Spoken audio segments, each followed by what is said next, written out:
that's what Moss is gonna do. He's just gonna. Hello, everybody. How's it going? Oh my god, zombies back. We're live. Oh yeah, Zombie is back, and so is Mark, who is up Mark's way been past his bedtime. Mark, It's way past your bedtime, sir. How's everyone doing? How's everyone's week been? Banger, my guy. Banger? That's Banger. great. Are you on summer break, right? Yeah, I am. Yeah. I have nothing to do besides learn how to drive. Yeah. Hey, that's there's something there. There's Yeah. something. Let's ride. Teach me when you're done. What is happening over there? Zach is in his own world. He's just talking to himself like, yes. Yeah, let's go. No, that's the theme song of your. I can't play it in the chat because it would get us DMCA. We'll get shot. Yeah. Yeah, get shot. Live on Twitch. Oh no. God. That's what'll get us banned. The music will get us shot.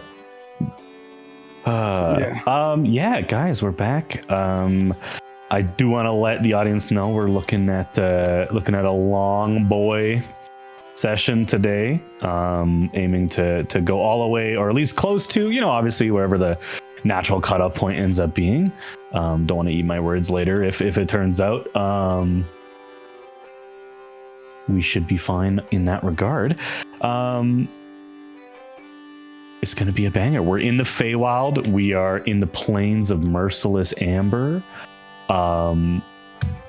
We have, or rather, Moss has just found out that it has been about a century since he left in Fey at days, but in his time, it's only been a few months, which I'm sure won't have any serious consequences whatsoever.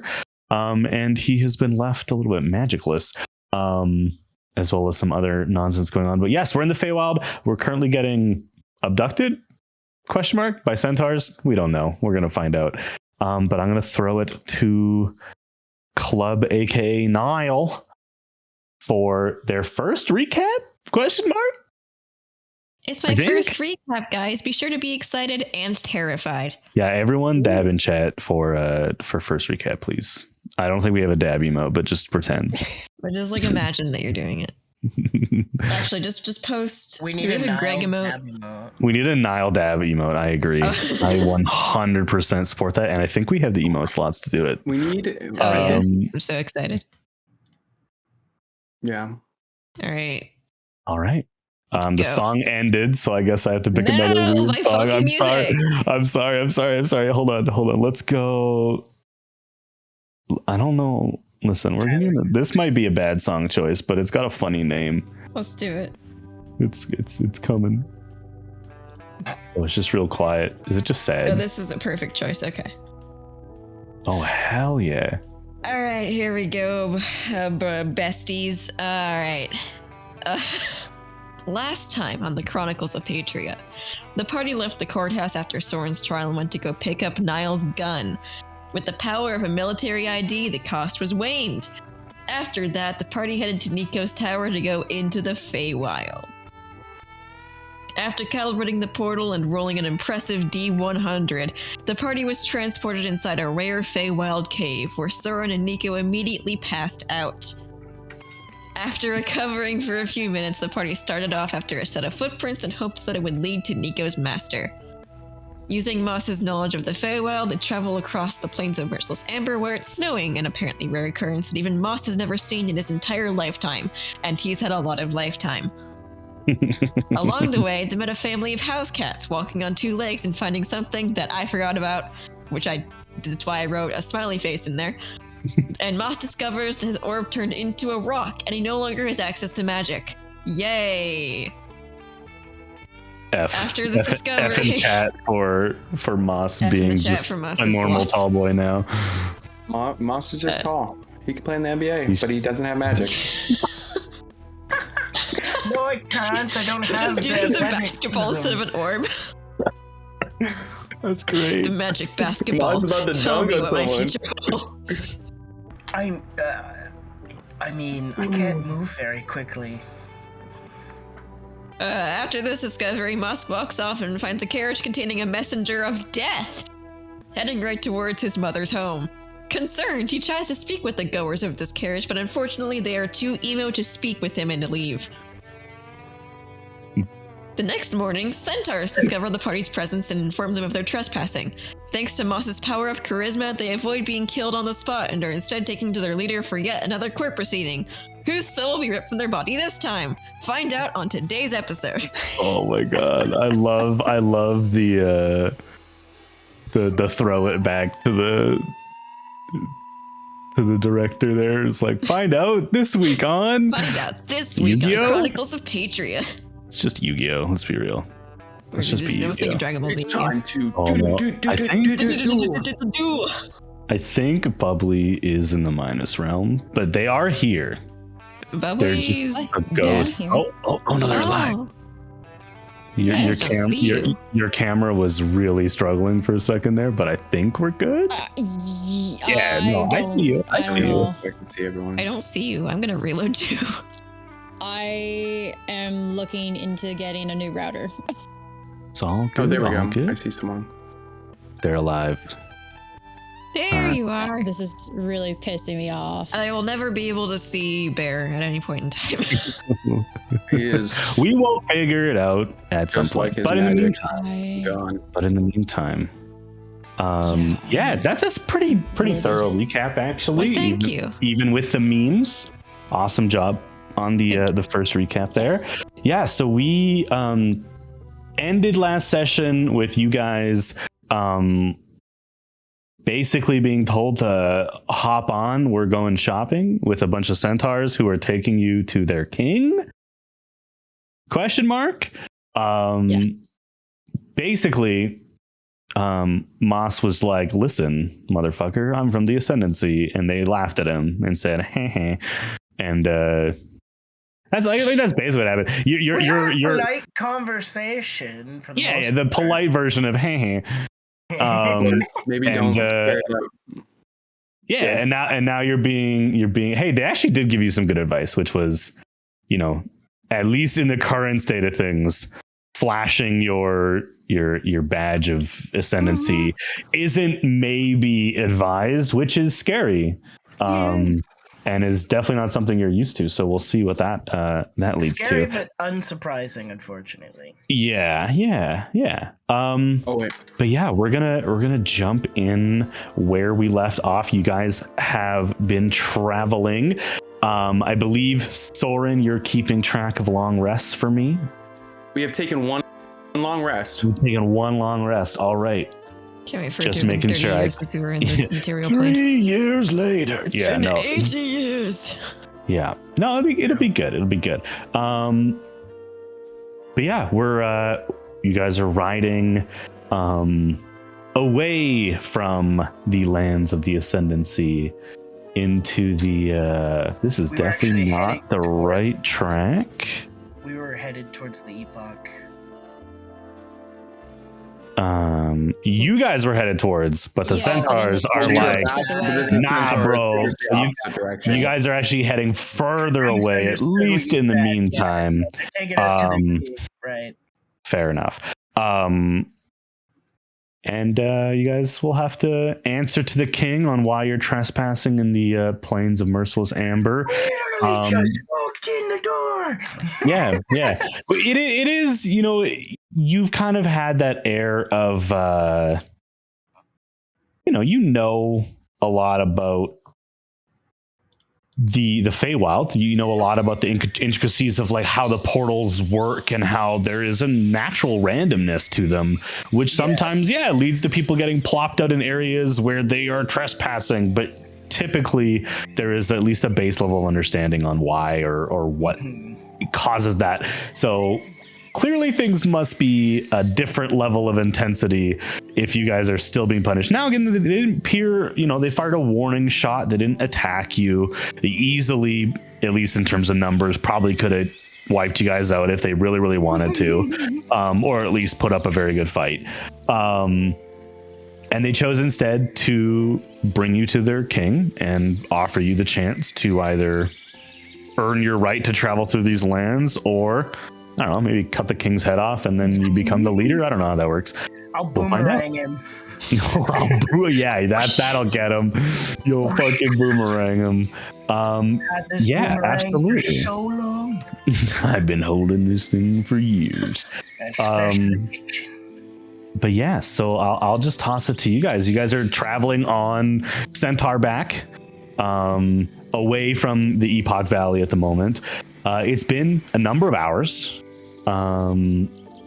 At one point, you are going fast, at least in terms of fantasy travel speeds, at about 35 miles per hour, which is not slow by any stretch of the imagination. With that being said, you guys hear one of the people kind of directing the herd or pack of centaurs that encompasses the group that you guys are in, stating that you guys are coming up on your destination. Probably in the next few minutes, you'll crest over the valley into the seat of power in the plains of Merciless Amber, where King Arventhil lives. I will pop that name in chat for you guys. Don't you worry.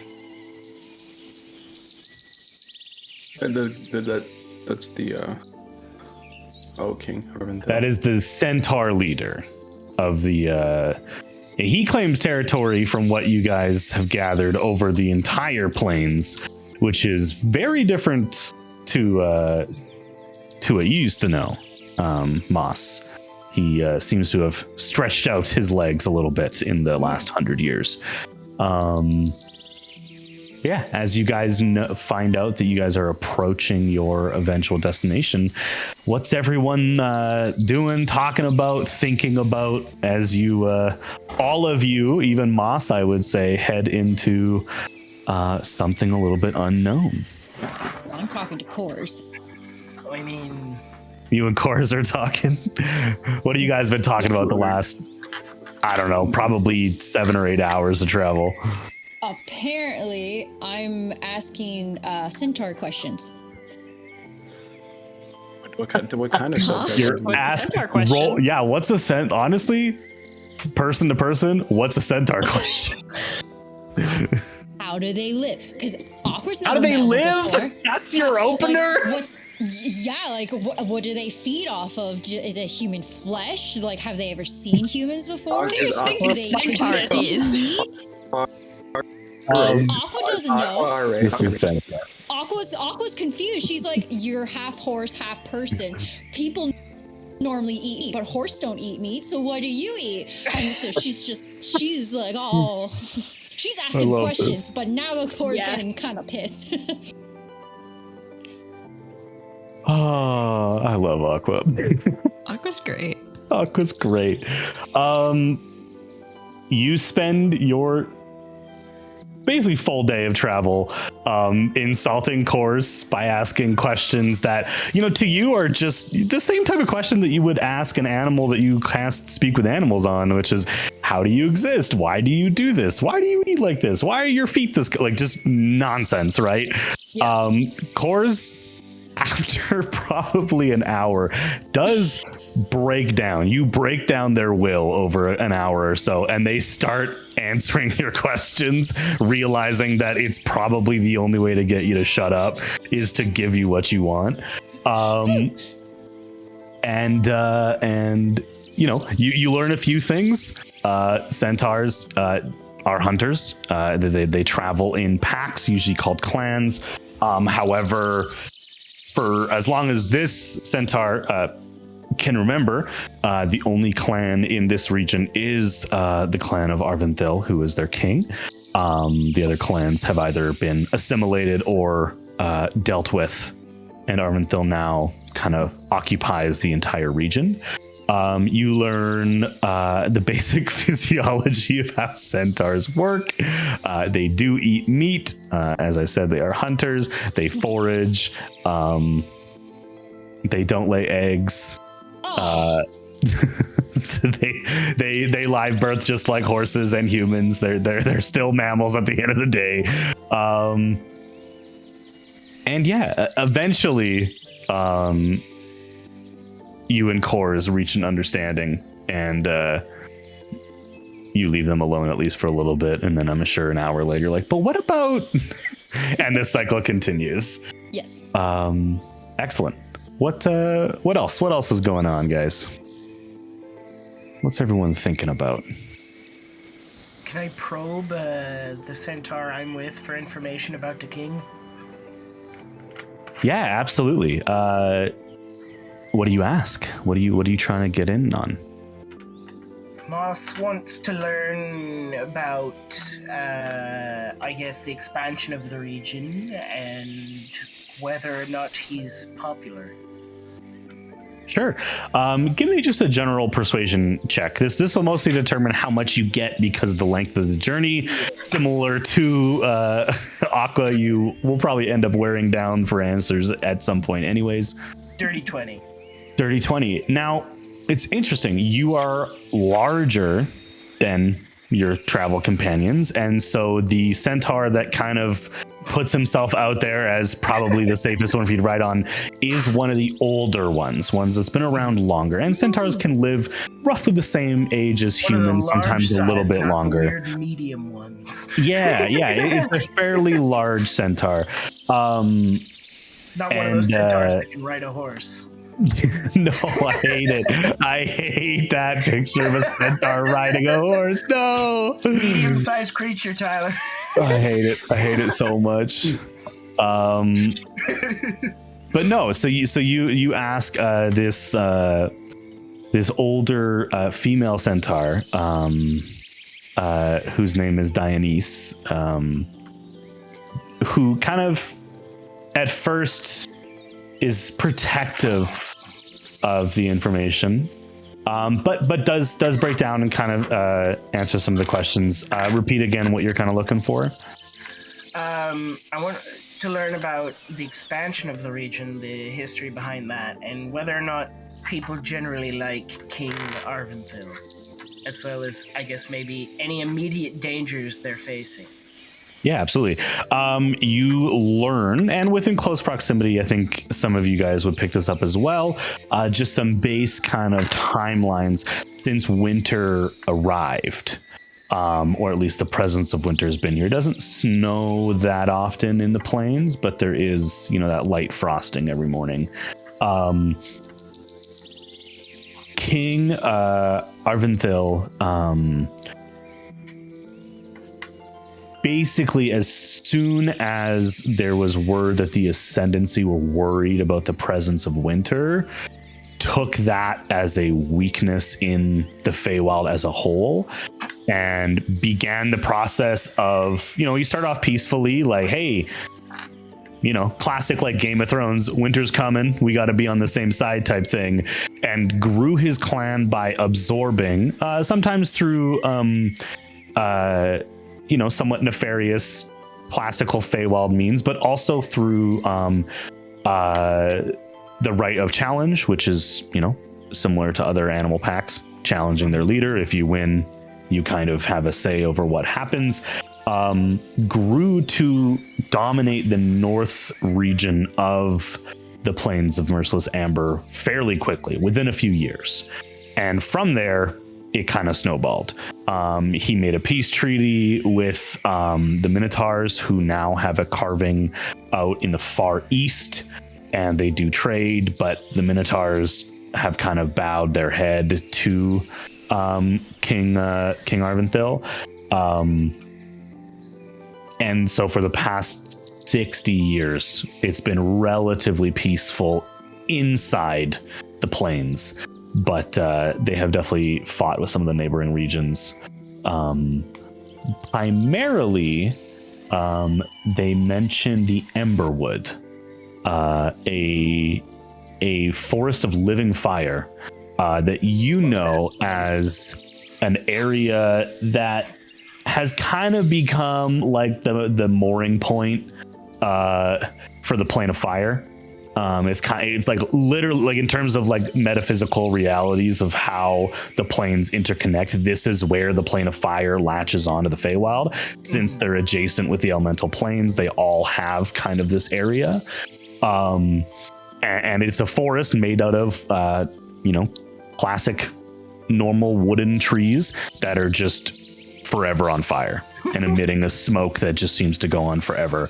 And generally not a great place because it's like an embassy to an extent where, you know, the creatures that reside in the plains of fire, which also tend to reside in the nine hells, are allowed a foothold in the Feywild, if only for diplomacy.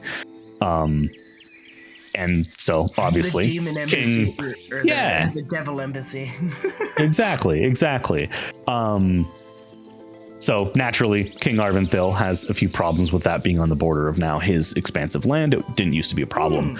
And so they've had some skirmishes there, which turns into interplanar skirmishes, which I'm sure you could ask all day about a long history of what that looks like.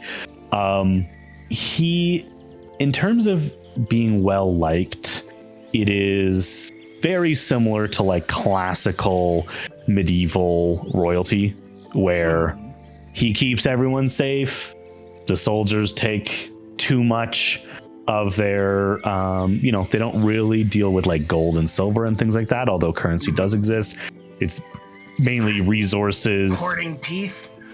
Yeah, all sorts of stuff. Or like even things like, hey, maybe a neighboring village fosters a relationship with a fairy outpost, which is a very difficult thing to accomplish, and they have to turn over. The head negotiator has to be reporting directly to the king, and suddenly now it's the king's piece, and so things like that. So there's a little bit of butting heads.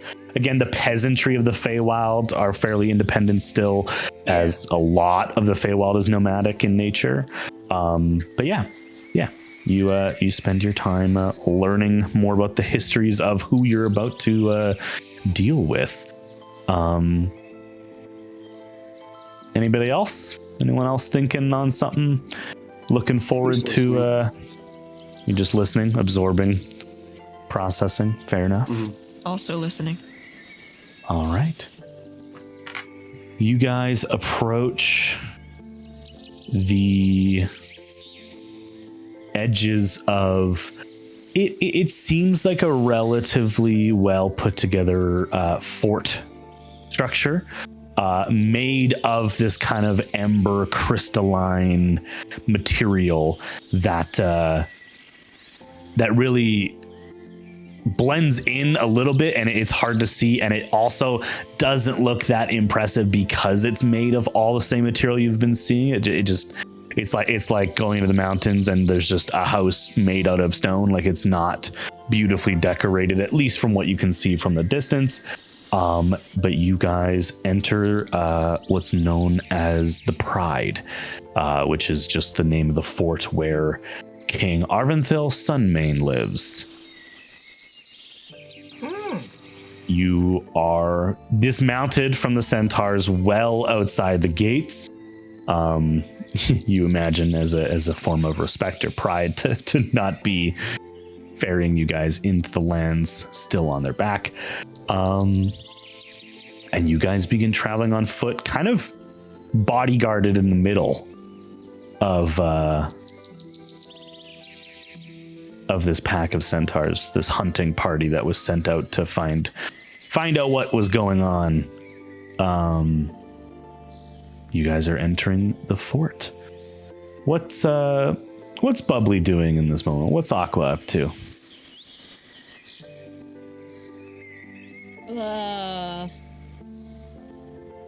I'm looking. Wait, you can hear me, right? Yes. Okay, because like everyone's frozen for a second. Okay, I'm looking around while holding the egg, like on my hip kind of thing, and just going, oh my gosh, look at everything. Oh my, that one's flying up. And just be in awe. Well, it's like a little centaur, right? So it's just a little kid playing, but like I'm just fascinated that like it's animals and humans together, and I'm in love. Love it. And Niall, or yes, sorry, Niall. I almost was like, right, wrong campaign. Nope, right campaign, wrong brain. Let's try that again. Niall, what are you thinking about? What are you looking around at? What's going on? What are you sniffing? What are you sniffing? I'm not sniffing anything, thank you very much. Mainly I'm just kind of taking in my surroundings because I've never been to the Feywild, but this is technically kind of my ancestry. So it's kind of interesting to see everything. But also at the same time, I'm making sure that Aqua doesn't run off and like go join the kid playing hopscotch ignore the thunder. Oh my god. Wait, thunder. It's been, It's I heard thundering that. Yeah. Oh. It's been raining all week, all month almost here too. So yeah, I gotcha. Keeping an eye on Aqua, which is tough because Aqua is calling out basically everything she sees, which could be considered rude or at least just obnoxious. So you're kind of trying to corral her the best you can. Yeah, this is in a strange, millennia, multi-millennia ago. This is the birthplace of elves, and being half elven in a very, very far away line of your family somewhere thousands of years ago walked these lands or whatever they used to be. But it is so far away that I don't know if you ever spent any time looking into lineage, at least not past Patria. It's too far. But saddled with the curse that you are saddled with, you have been brought, against your will even, closer to your lineage than maybe you would have liked. And Nico, this is a very, very strange land. Is this what you expected coming to the Feywild? Ooh. I think it's far more fantastical than I expected. Like, I knew it was supposed to be, but my imagination doesn't stretch that big, essentially. So I'm just taking careful observations while also keeping one little hand just carefully on Mork to make sure he doesn't take off too. So, but otherwise just making notes, or even on the back of the centaur, just trying to write, to record everything I can record. So if hopefully I make it out of here, I can write a book about it. Yeah, absolutely. And I think that really hits the nail on the head, where the Feywild is fantastical and is always described as such, but 1,000 books on it does not come close to stepping into a plane of edible, glass, grassy amber. It's just, it's very, very different. You guys are led through into a, kind of as you get closer, this centaur encampment is situated in the middle of this vast plain. It is towards the northern edge, but it continues past this encampment, surrounded by the same gentle rolling hills, these taller amber grasses than what you came across in where you guys came out of, swaying in that breeze that seems to be sourceless and come from every direction and not really follow any type of ecology that you'd be used to. The camp, as you walk through, consists of a collection of intricately woven tents, all of different sizes and shapes, kind of haberdashed together. Some of them look like they're just lean-tos that are kind of put up against boulders or trees that have been they're still rooted, that have layers of rope tied all the way up their trunk and are basically one of the mounting points of a wall of tents, of this canvas material, some leathers and furs, but mostly this canvas.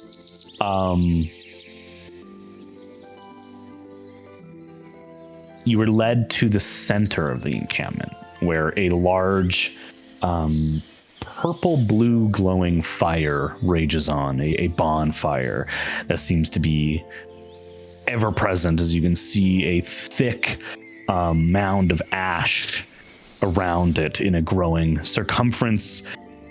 And there is a centaur who is stoking the fire and maintaining it, and seems to be wearing a thin coat of the ash as well. On the far side of this center area, you do see a larger tent at the heart of this encampment, adorned with some very fanciful, majestic banners bearing the emblem of the Centaur clan, which is a galloping centaur surrounded by a sunburst.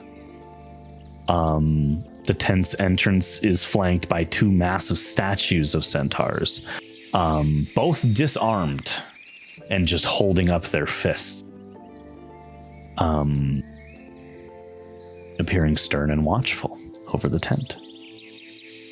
As you guys are led through and approach into this open area, you are greeted relatively warmly. You are not being held at spear point, and so the civilians who live among the Pride don't perceive you as an active threat, and thus are relatively kind and smile and kind of nod in your direction, acknowledging that you have a right to be here, at least for now, to be decided.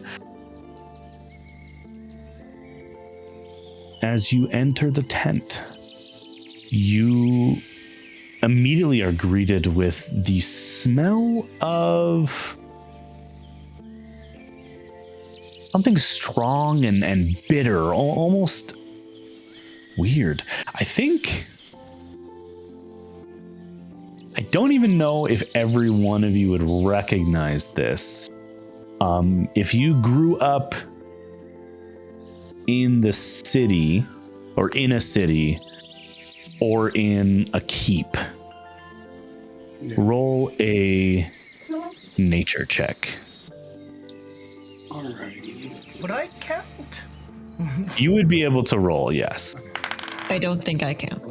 I don't think you would. You will know what this is when they say it, but it is weirdly enough for a soldier a rarity, especially in the war. I got a dirty 20. A dirty 20. Nico, what about you? You think I can roll this nature check? Sure. You grew up in the city. You I actually guess. you actually might have advantage. You might just know this. 9. Smog. 9. It's a different it's a different smell, but it comes to you as Soren kind of maybe says it out loud. It's a very strong coffee, which is not super rare in Patria, but it also the same way in the world where some areas coffee is not really a thing. It is still considered a luxury, so it's not readily available everywhere, and it certainly would not be wasted on soldiers. G thing. But a very strong You can get your cup of sense joe. of coffee. Come get your cup of joe at King Arventhil's Tent of Wonders. That's what makes It's it a cafe and That's what makes them run so fast. Is they're just juiced up on coffee. You know it. Let's go over that.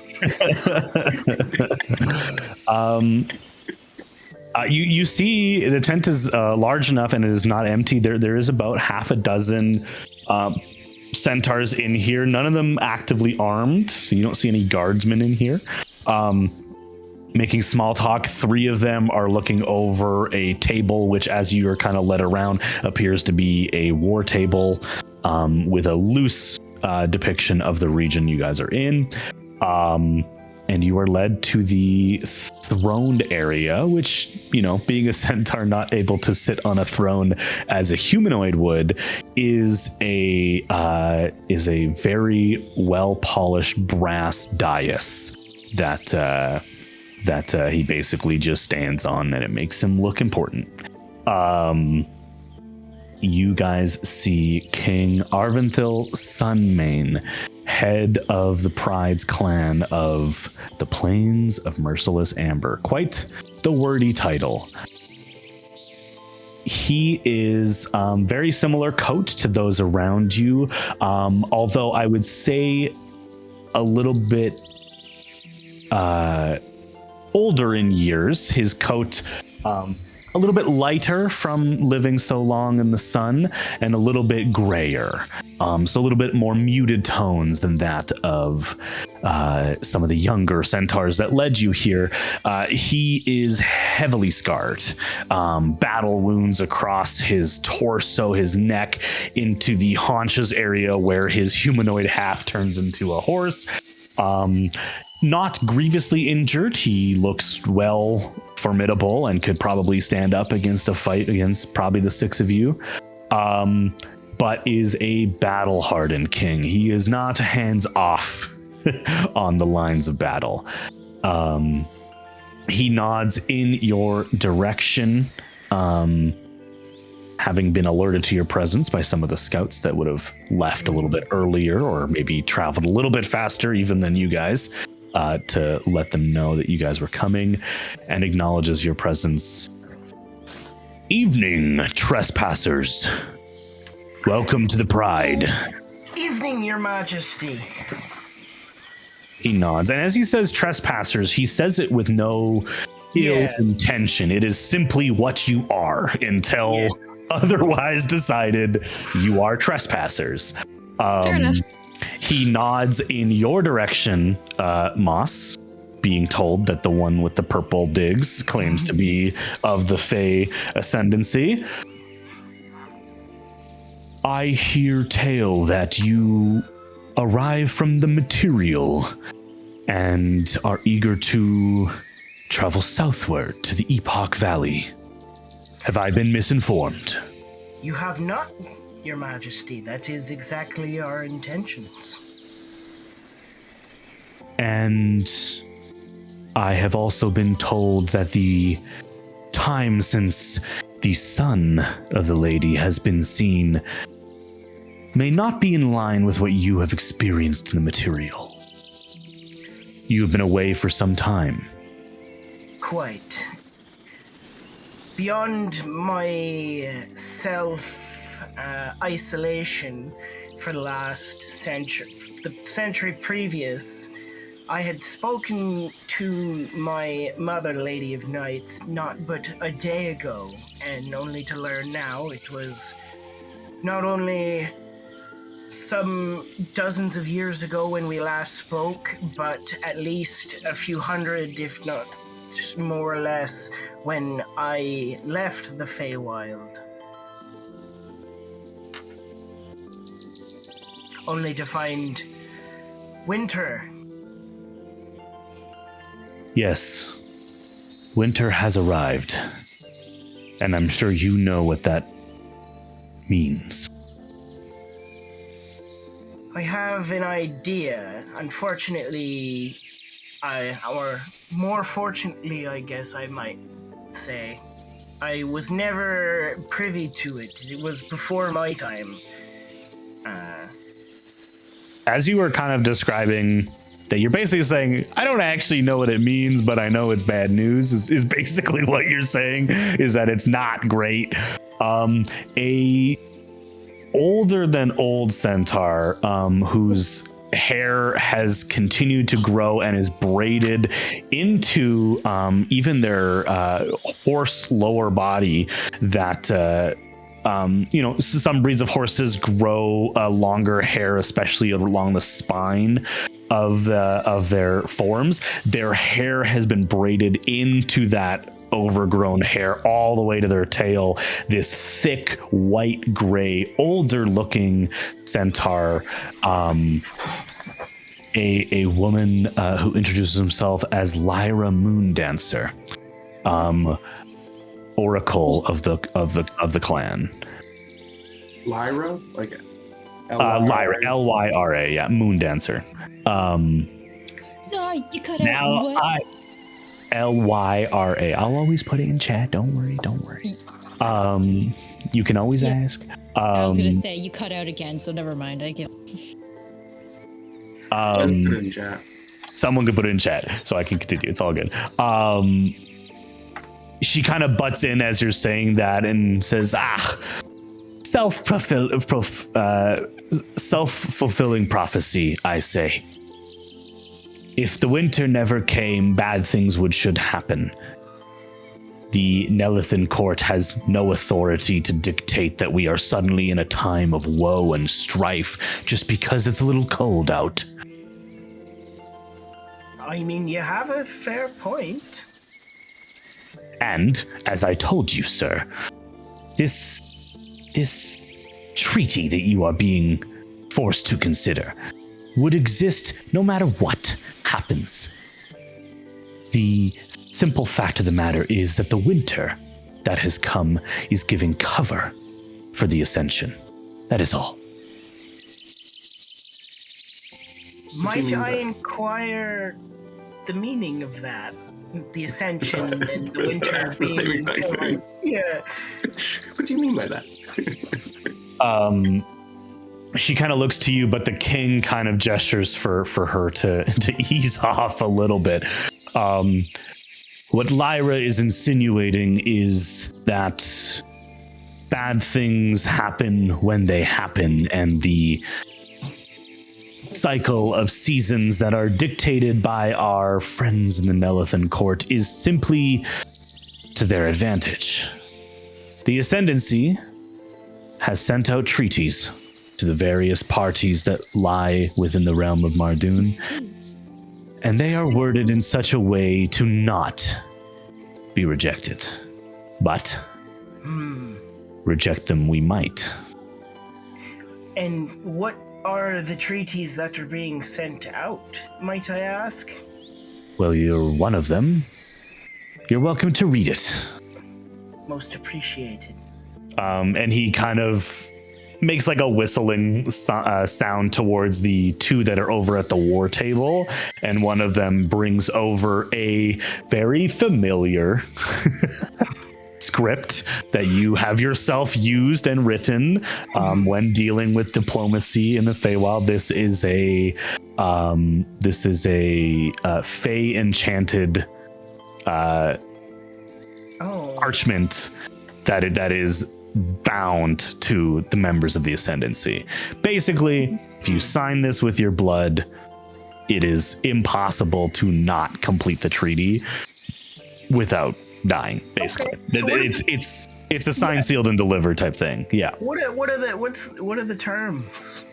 You read it. It is written by your mother, or at least on her behalf. Mm-hmm. And the general terms are, it starts with the casual or the common, thank you so much for your protection of the plains, and the lauding, the thanks of them existing, basically, and with the underhanded reminder that they only exist because the Ascendancy allows it. And then it speaks of the winter and what it means, or what the Ascendancy thinks it means. And it basically says, in the simplest terms, deciphering all the flowery words that your mother is sure to use, that the Ascendancy is preparing to declare war on the children of Kaela. And basically, the Feywild needs to fall in line. And enough of this bullshit. Everyone is Fey in the Feywild, and so everyone has a vested interest in the success of this potential conflict. It does not say war. It says, it is very diplomatically worded that if this got in the hands of the children of Kaela, they couldn't say, hey, you started it. It is very, hey, things are coming. Like literally, this is Game of Thrones. Yeah. The seven kingdoms need to get their shit together and march. It does not go into any aggressive detail. It does mention the Fey plague hurting their brethren in the material plane and elsewhere, it says.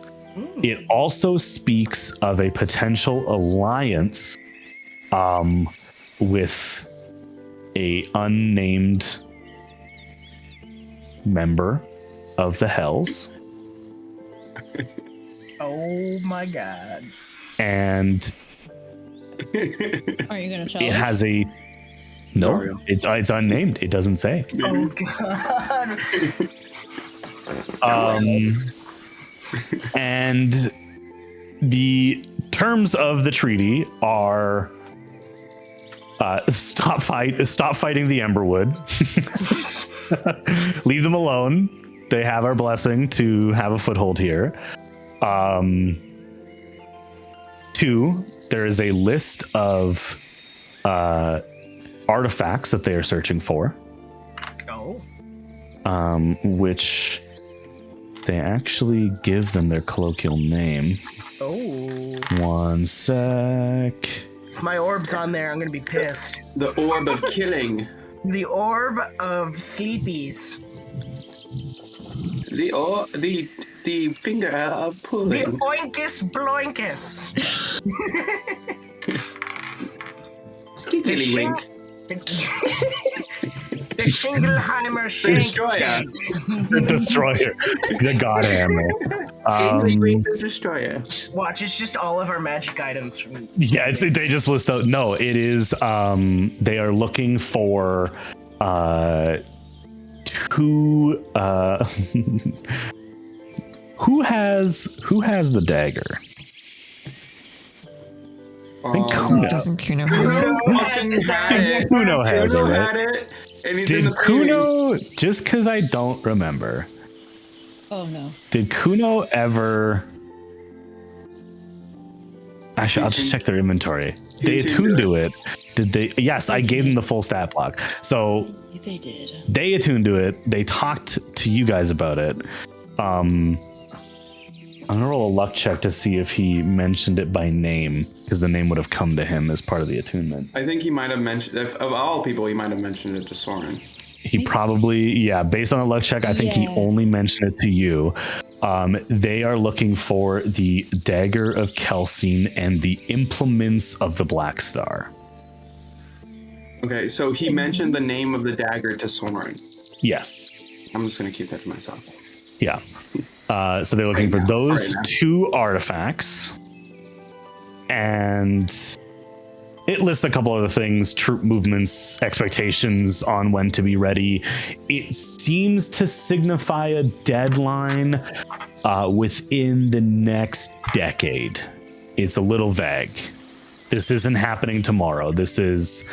It's been 100 years. They can wait 10 more. They're king. amassing their armies. Might I inquire, have the children of Kyella increased their presence in the Feywild as of late? Well, how do I say this?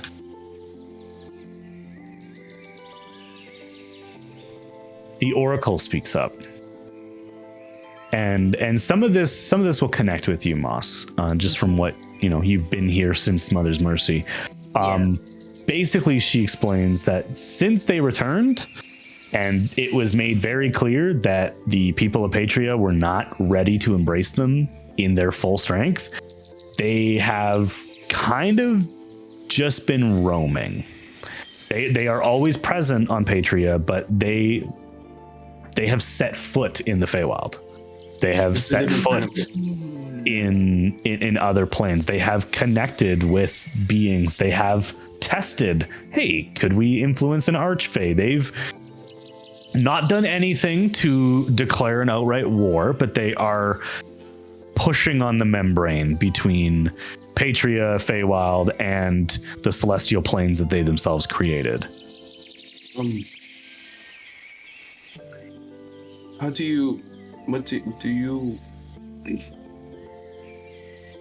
What would you gain from not joining in? Like, what if the ascendancy were to lose? Would you assume? Well, if the ascendancy were to lose, I imagine the Feywild would be destroyed. I don't see a way that vengeful gods would allow us to continue our existence if we were to lose a war that, in some eyes, I'm not saying in mind necessarily should have never happened. Right. And Besides that, there is also the manner of what is right. These are not our gods. And excuse my forwardness, not everyone agrees that the Ascendancy are our gods either. And that would be entirely fair. They aren't technically gods of anyone. And if that's the case, we are being forced by a powerful creature, the Lady of Nights, to fight gods on her behalf. Right. So that she can continue to enjoy her existence. That has rubbed us the wrong way.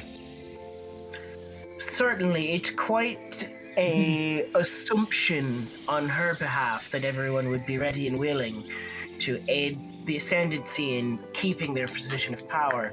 Might I inquire what your other concerns might be of this war, besides just the, I guess the principle of it? Because I agree with you on the principle. I'm curious, I want to hear what your concerns are for your people in that of the Feywild, as far as what this war might mean.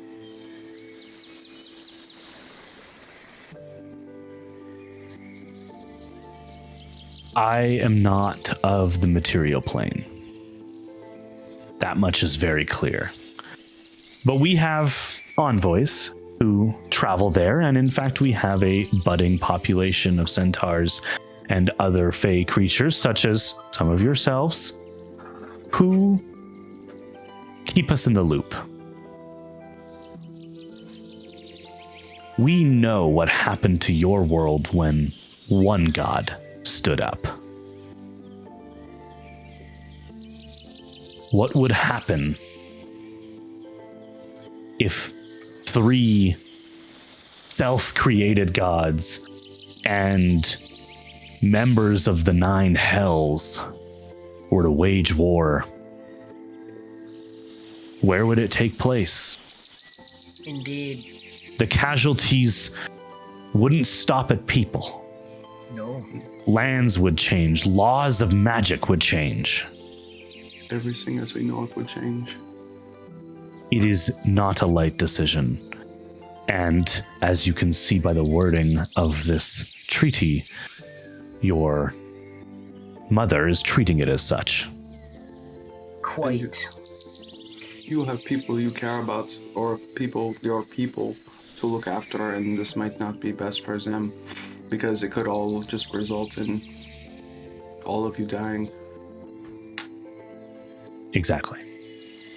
Moss grimaces. I find myself irritated that I was sent away while all of this was decided behind me, as I'm supposed to be the one in charge of negotiations. And whatever this is supposed to be, and he tosses the treaty. He doesn't toss the treaty, he hands the treaty back to whomever handed it to him. One thing I will say too, no roll needed. That was all that was on there.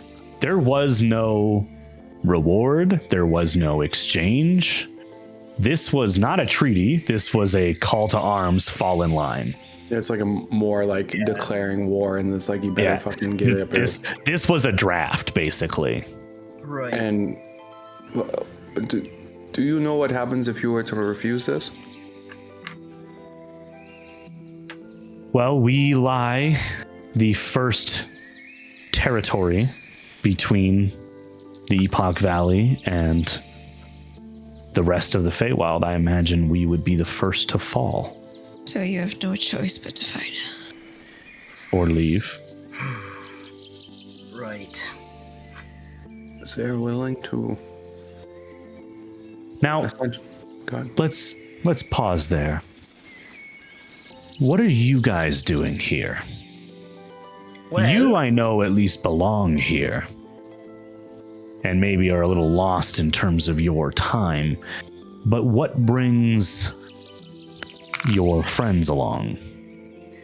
We've come in search of this wizard, Nico's professor and mentor, who became either lost or is traveling through the Feywild. But it was upon traveling here, I suddenly lost my magic and have no choice but to head to the Epoch Valley in search of answers. So they're along for the ride at the moment, but we're in search of a Nico. What did you say their name was? Yes, Professor Torwin. She'd be, like a 80 to 90-year-old human, very old lady, a little stooped now, gray hair, the usual. Looks like a grandmother. There's no look of familiarity in the king's eyes. Very well. And she came through the plains as well, you say? We think she came through the same way we did, just in our time months ago. So we're not sure when that would have been here. Either it could have been years ago. Or could have been days ago. Could have been days ago, yeah. And you say you've lost your magic. Indeed. And as such, aim to return home to find out why, I'm assuming? Quite, and inquire about the nature of this war and perhaps prevent it, or at least prevent whatever the insanity we're planning currently. I mean, I was created to serve the people of the Feywild and help the people of the Feywild, and this doesn't certainly seem like it's helping anyone.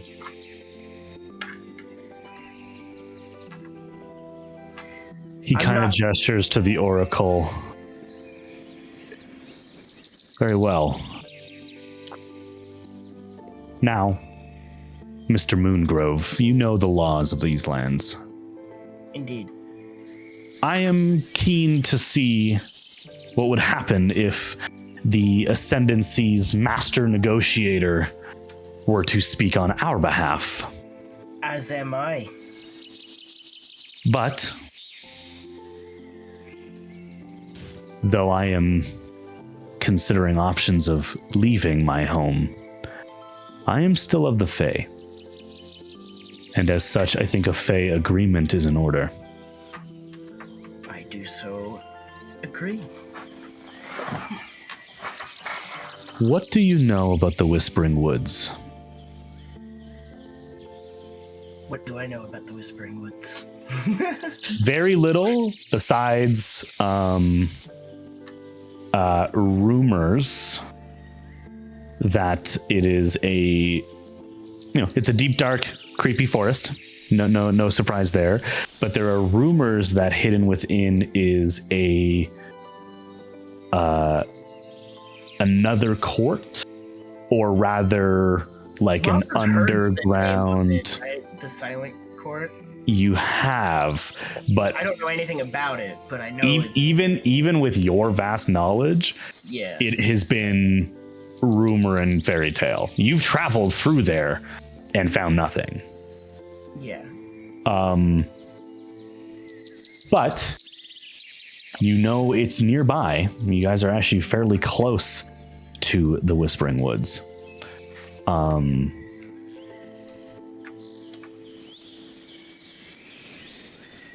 There has been a, shall we say, increase in volatility in the Whispering Woods, and we have enjoyed the freedom of traveling quickly through to the Emberwood. We are no longer able to do such things due to the increase in attacks along that route. Through the Emberwood or along? The Whispering. The through the Whispering Woods leads to the Emberwood. Okay, so they keep. So the quickest way to get to the Emberwood, where you know they're skirmishing with members of the Nine Hells, the Whispering Wood has been hampering them, and he goes on to explain that there is actually a group of centaurs who are kind of cut off right now, and they're getting messages still through very other means. You know, they have flyers and things like that, but they're physically cut off from an easy way of getting to and from them, which could spell disaster.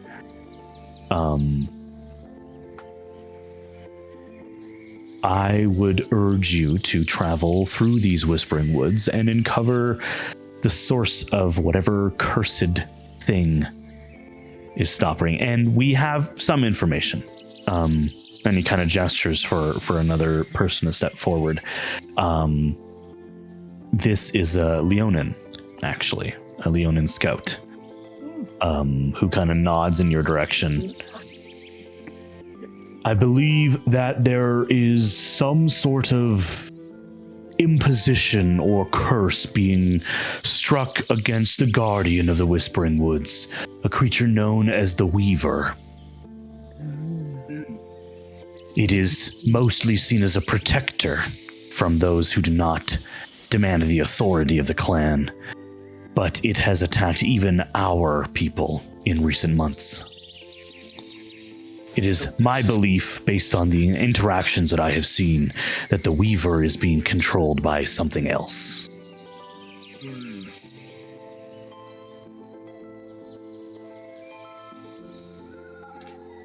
I see. And this has prevented any travel through the Whispering Wood to the Emberwood. We've been able to get through a few parties, but almost always with losses. Right. Which is not with acceptable. And I don't mean to, no assumptions here. Have you tried inquiring or levying the Ascendancy's need for you for favor or favors from the devils you've been fighting? Perhaps maybe there's a benefit there if they aid in helping your people with it. We have not been allowed to negotiate. I see. They have not allowed us in to the Epoch Valley.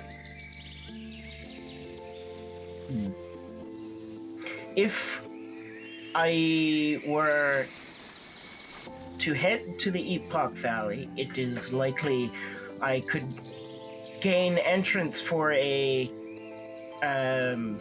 possible mediator, representative, if not a envoy, for proper negotiations. That is something that I think should come to pass, but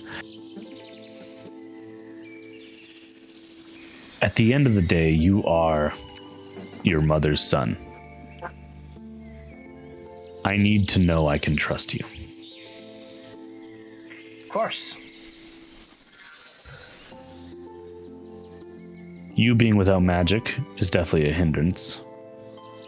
But looking around at your colleagues, your allies. Hi. Hello. I'm sure a lot of you could deal with whatever is happening in the Whispering Wood. Just a quick question. Do you know what type of creature the Weaver is? Or person, or otherwise? The Weaver will sometimes appear as an elven man, but in his truest form, he is a fairly large spider-like entity. He's gangly. He's he's a face spider, so he eats a spider, but worse. It's just awful. But he typically, he has a humanoid shell that he uses to spy usually. Right. And any specific known abilities or powers or anything like that? Like, like they love to put people to sleep when they enter their realm or anything like that? Ooh, that's a good one. Anything? Like anything we should watch out for? Yes. Yeah, got any helpful tips? If we're gonna go see what's up, he might be hostile to start out with. Yeah, if we want to see what's up, we gotta know how to do it down.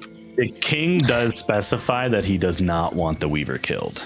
I will say. Of course. Shit. Do not Certainly kill. not. Do you know what? Moss looks at everyone, right? Do you know? Yes. Written down. Do you know what type of influence it might have over a Weaver? How the Weaver is being controlled? Since you assume the scout that kind of gave you the information to begin with mentions what appears to be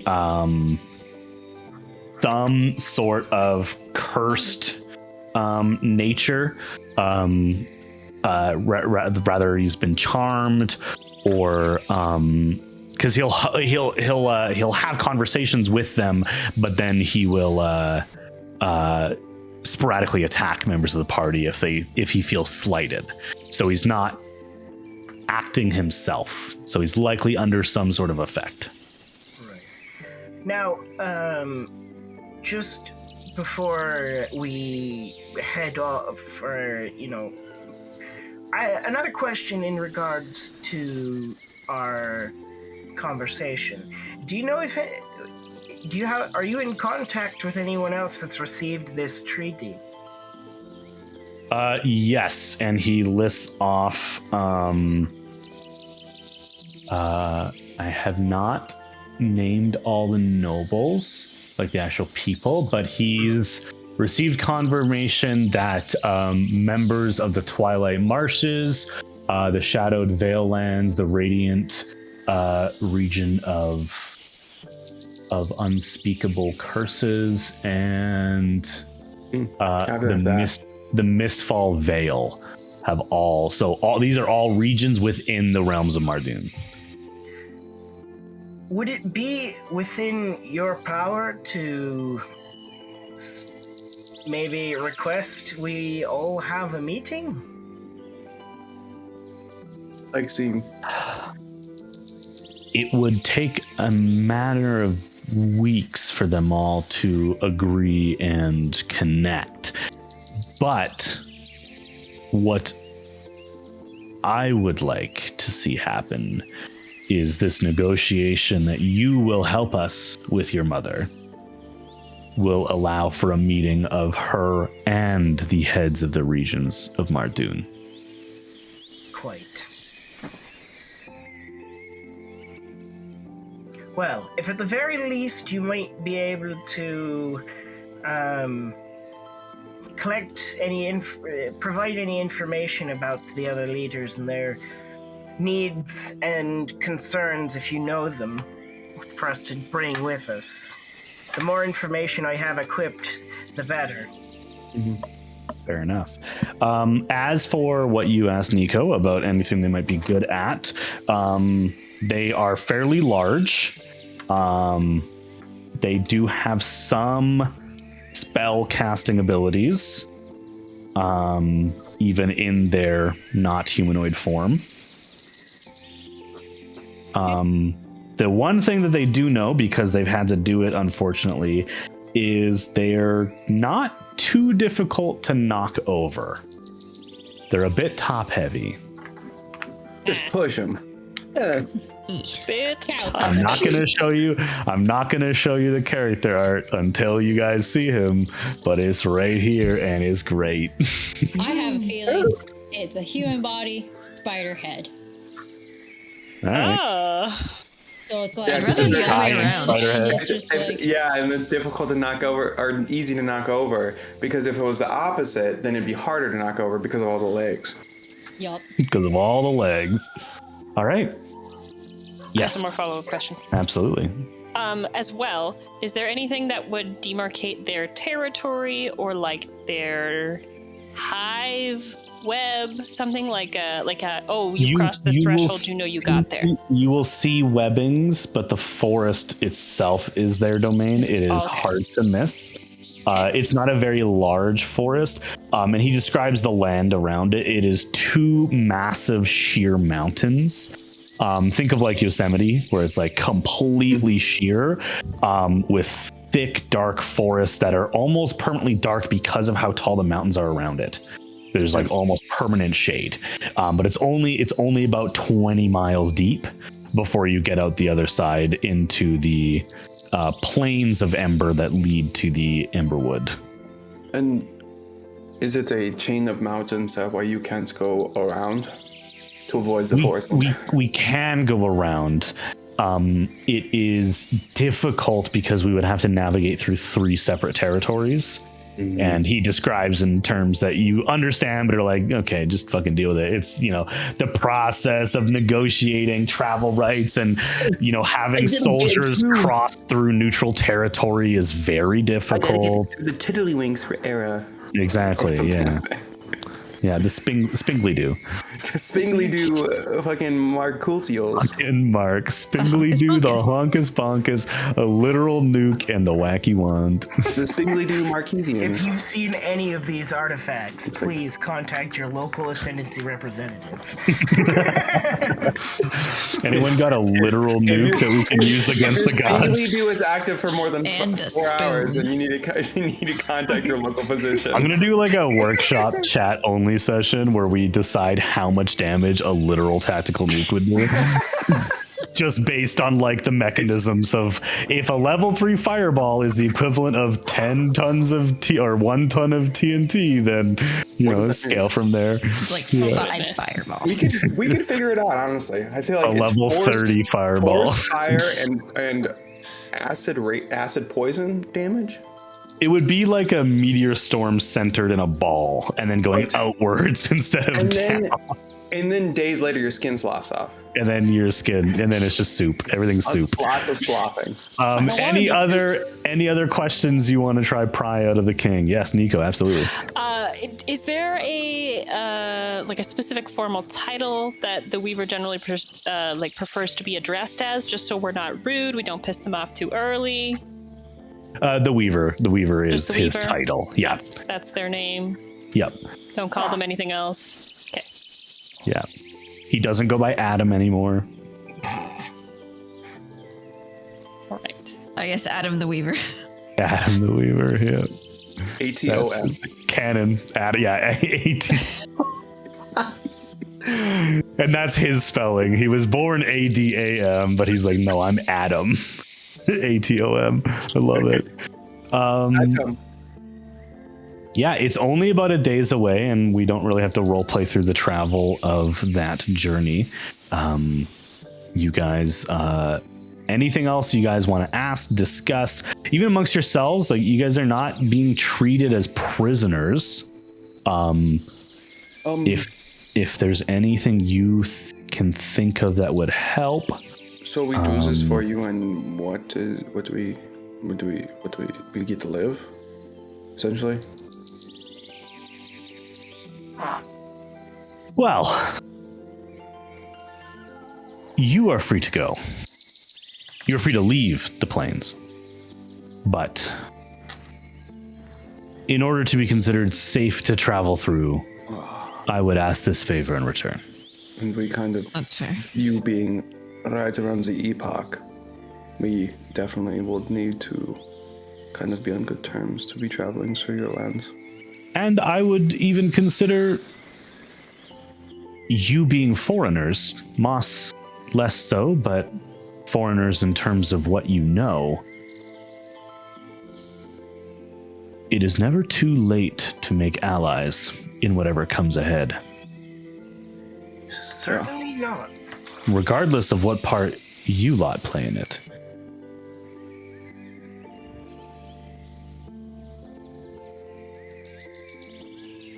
Well, if there are no other questions, I have a very difficult decision to continue knocking away at.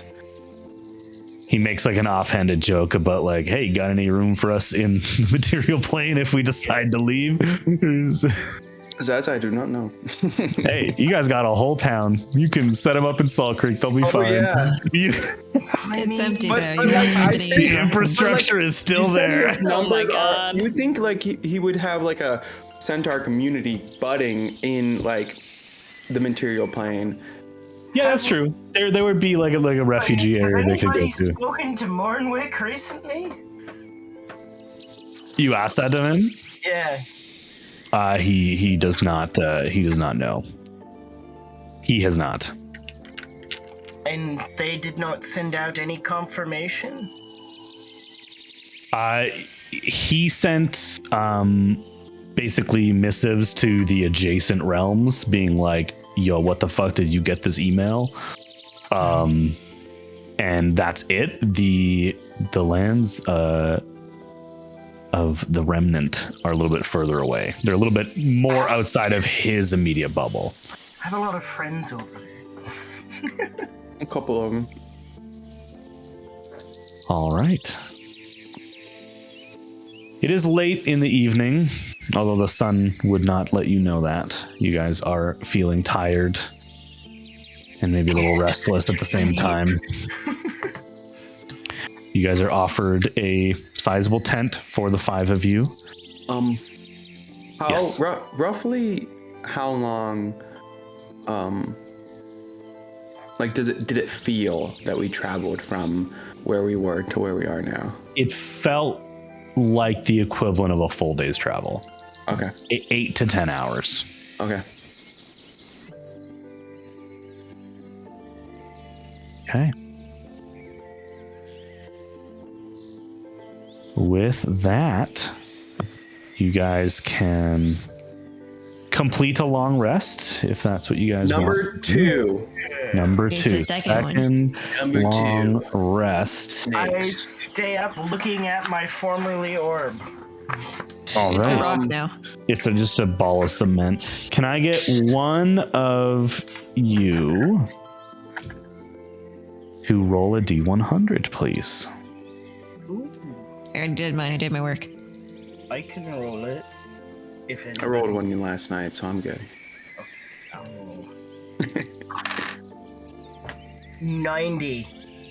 90. Nice. Okay. Hopefully high is good.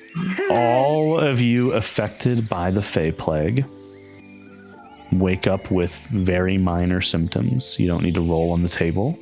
You still have that heavy feeling, that lethargy, that like slight like permanently uncomfortable, but it's like chronic pain where that pain level you're used to, it still hurts like a motherfucker, but you're used to it. So. Is it like a little bit less than it normally is though? It's less noticeable because there are no accompanying heavier symptoms, I guess. Mm-hmm. But that pain still remains. My sciatica. My sciatica. You guys wake in the early hours. You guys are served a breakfast cacophony of amber syruped pancakes, toasts, and other strips of dried meats. Quite delicious. What's the plan? I'm gonna pull Moss, You run away. or actually run away. Bye. You're just gonna leave? Just gonna go home. No. So I had it with this adventure, I'm done. but I'm gonna pull, I got like, all kind my of like questions. sit next to Moss and kind of like whisper to it, like kind of like talk quietly as between bites of food, but saying, I'm going to try to talk to Katara eventually to see if she has more insight or she was willing to partake with more insight on the whole matter between the warring factions to get the other side of the Moss Corn. kind of looks up. You can do that? No wasn't- problem. I wasn't aware you had such a connection. I've done it. Well, recently more so than when I was younger, but it's always kind of been there. She's never appeared to me like she has now, but it's always felt like there was some connection. And she's nice? I've Like- not heard anything, very good about the... Nice enough, but as nice as me. Oh boy. That's a high bar. I'm not sure even I could reach it. Nice Well, those loyal to her. Right. And But- she would give you that information. It doesn't hurt to ask. Worst she can say is no. Well, the worst she could say is no, and then turn around and tell the rest of them that we're poking around. I think she knows discretion more than the rest of them. Her machinations are her own. What does that mean? Exactly what it means.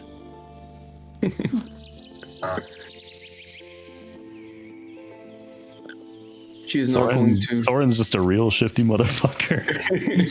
She doesn't. What do you mean? What does it mean? It means exactly what I said. He's shifty, but Maz already knows what it means. It's like already picking up, and it's like, Oh, I understand. I hate it, but I I'm understand. picking up what you're putting down, buddy. Yeah, 100%. So, would it be so wrong to assume that they might necessarily be more of help to us than their kin? That I don't know. But I know that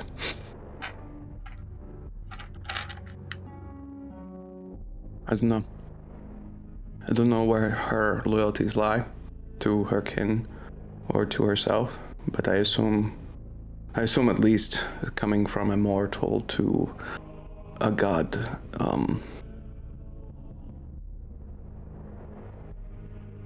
I don't know. I will ask where her loyalties lie if she's willing to partake with that, but I don't know if I can tell you anything that she tells me. But I am telling you that I'm willing to talk to her and figure things out because we do not know and we are kind of caught in the middle of it right now. Be most appreciated. But if there are things I can tell you, I will let you know. Moss nods to you. Looks back at his orb again, then gets up. Oh, we should probably get going to find the Weaver, huh? Yeah. Hopefully it's not too taxing time consumption wise, because, we have things we want to get done in a timely manner, and who knows how. I have concerns about the Silent Court and the Whispering Wood having any sort of connection to this, but we can hope. What is these courts that you mentioned? What do they consist of? Like, as far as like, The Silent Court is completely and utterly an unknown factor, which is what makes it so frightening and unpredictable. how many courts Nobody are? has any connection to them. How many What? courts are in Safewad? I know I've kind of probably kind of general, like, Would I have any inkling of any You get court? a history check with disadvantage.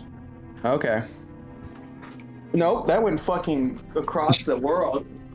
Around the world. Because that confirms you don't know anything since you just yeeted it. Okay, well that's a 17 plus whatever. Ooh. You know of No, the... no. I rolled. That was my highest. So let me get Oh, wait, no. Who's still rolling? 8. 8. The Feywild's fucking crazy, dude. You know Well- of the Sealy Court because everyone talks about the Sealy Court, but that's really it. There's the Sealy Court and the Unsealy Court, as well as the Nelithan Court. And the where they're like, so Sealy, Unsealy are opposed, I assume, based on naming conventions alone. Yes. And then the Nelithan Court. It's a little bit more complicated than that, and that's the fun of the Feywild. The Sealy and the Unsealy Court both have the same goal, which is the protection and their vision of the Feywild in whatever harmonious manner that they see fit. They just have different ways of getting there and slightly different versions of what that vision would look like. Okay. They're both good, they're both bad, they both do weird, crazy stuff all the time. They basically think both parties believe they know what's best for everyone, Yeah. essentially. And Okay, my that job makes sense. was To be fair, that's almost, I think that's all the courts, actually. yeah. My think there's- job was to go in there and make sure that the decisions they made actually helped anybody. So they get clouded in their own like virtues and stuff like that. Yes. Okay. Or sometimes in the Unsealy are a little unconventional at times. In one particular instance, I was brokering a deal between an Unsealy and a devil, and the devil would only negotiate if the Unsealy negotiator removed his teeth and handed them to him. Obviously, it was not like there was no proper way to negotiate someone giving all their teeth away.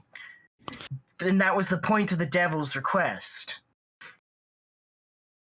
But other than things like that, we should be fine. Okay. And then what? Okay, so I think I'm starting to understand the complexities of everything.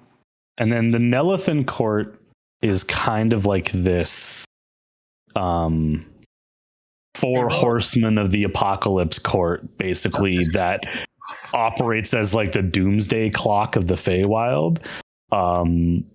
And they basically weave their way, the lands, if you were able to ever see a map of the Feywild, their lands kind of weave through everything except for the Epoch Valley. They do not go that far south.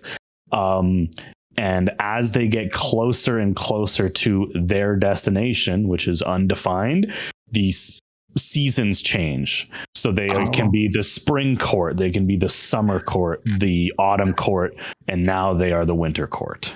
Oh, so as they get closer to their destination, their destination, it being winter court essentially, or like doomsday. That is the worst case scenario. Is like winter 2 court. minutes, like the doomsday clock, like 2 minutes to midnight or whatever, and like that. Exactly. Oh, Exactly. okay. So yeah, basically, end times for some people. And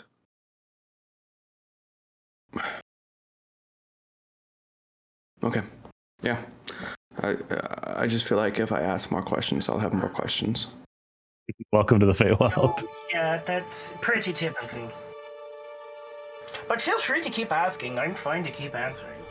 Yeah, I probably, if it's my urge to learn more, it outweighs my. If my urge to ask outweighs my Your like the potential, potential to ask more questions, like just more my social Mm-hmm. Right, well, you don't have to feel ashamed for asking any questions, just so we're clear. Well, I'm not ashamed. It's more of like if I care enough, because I'm not All right. from here. and more of like, I don't know how long we're going to be here, but it sounds like due to the nature of this potential war, it might affect me in the long run. And you might want to keep an eye out for anything that might help you towards your cure. That's true. But I'll keep that in mind. Thank you. Moss nods and stands up and is gonna look for where, like, their next step. Sure. You guys do not have any horses, and the centaurs do not extend an offer of passage. So you guys are on foot, heading even further past the camp towards the Whispering Woods. Who is taking point? We'll move quickly to the forest, but just as we're crossing through the last little bit of the plains of Merciless Amber. Moss would definitely more than likely be in the front, just like power marching in the direction they're going. I'll be in the rear. He's back in his element, walking across the entirety of the Feywild. That is true. You did Forrest Gump the entire Feywild multiple times. Did That's you fair. run across? The Feywild. Yeah, he Gandalf the Feywild. It's true. All right. Taking the hobbits to Isinga.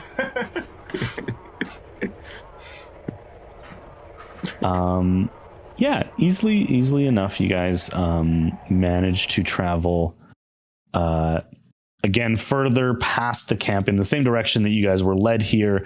It seems to continue towards that edge of their territory.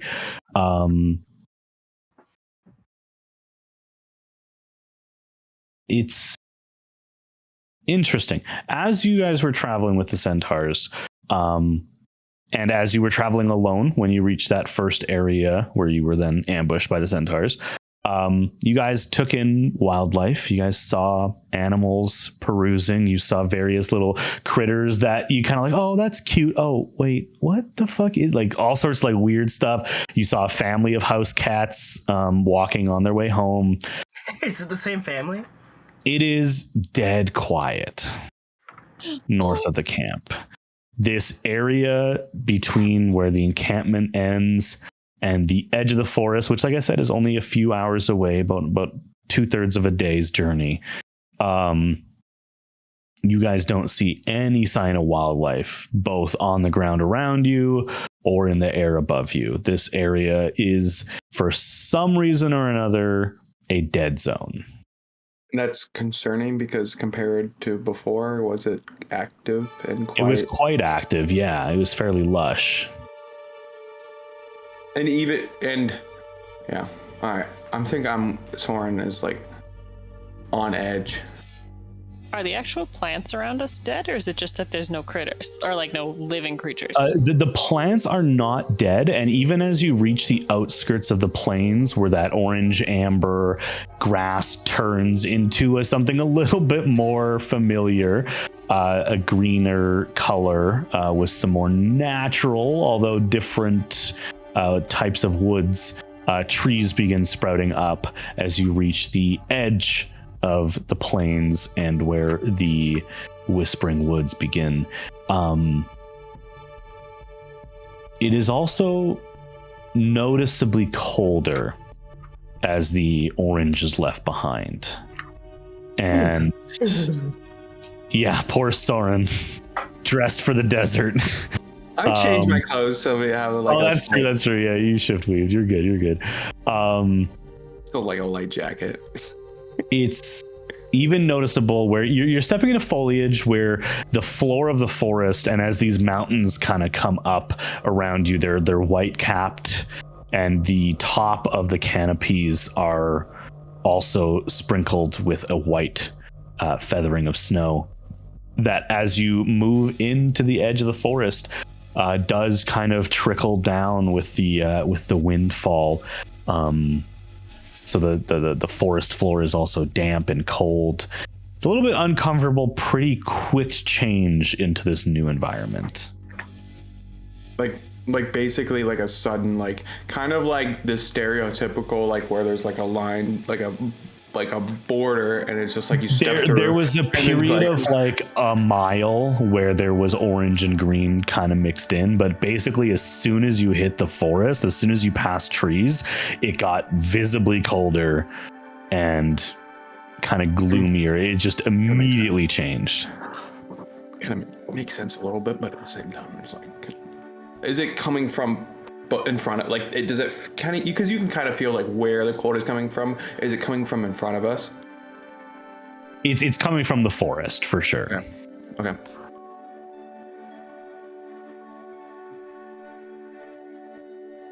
Well, I guess we have no choice but to keep going.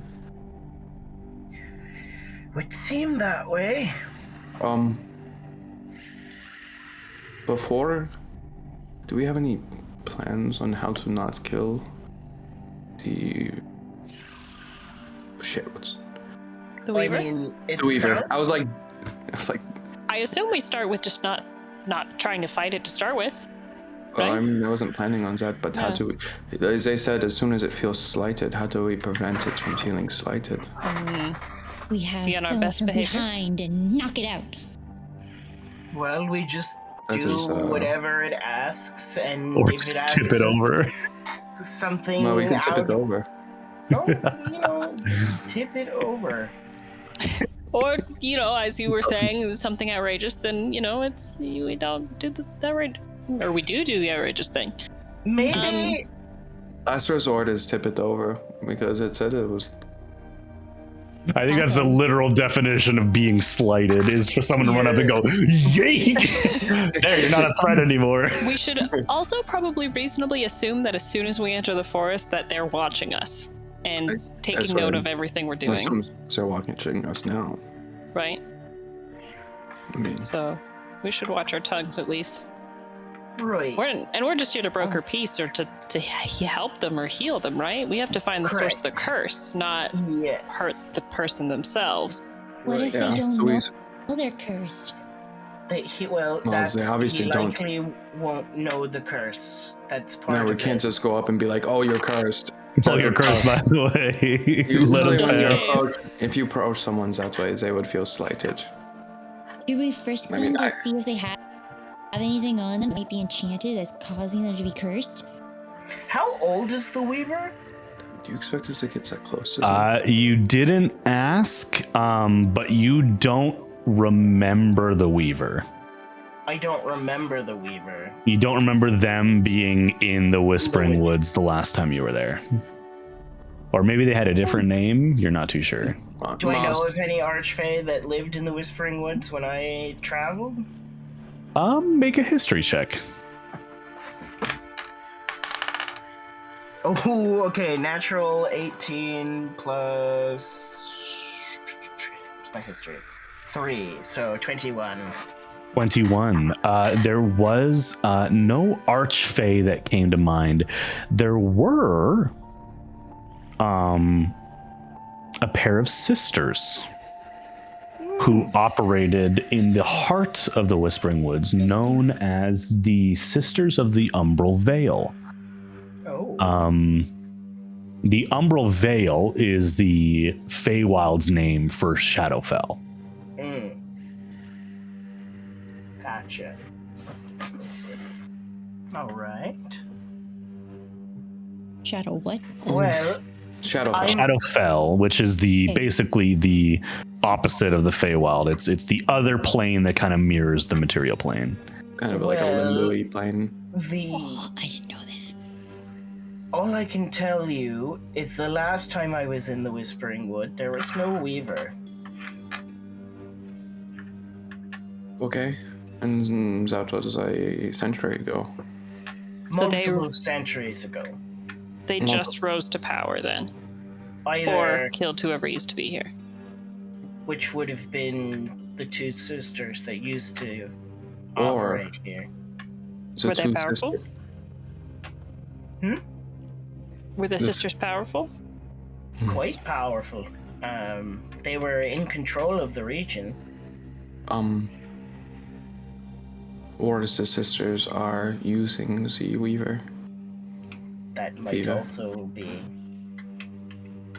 Right, because they are somebody's puppet. Yeah. Either way, we should tread carefully. The Shadowfell is not kind.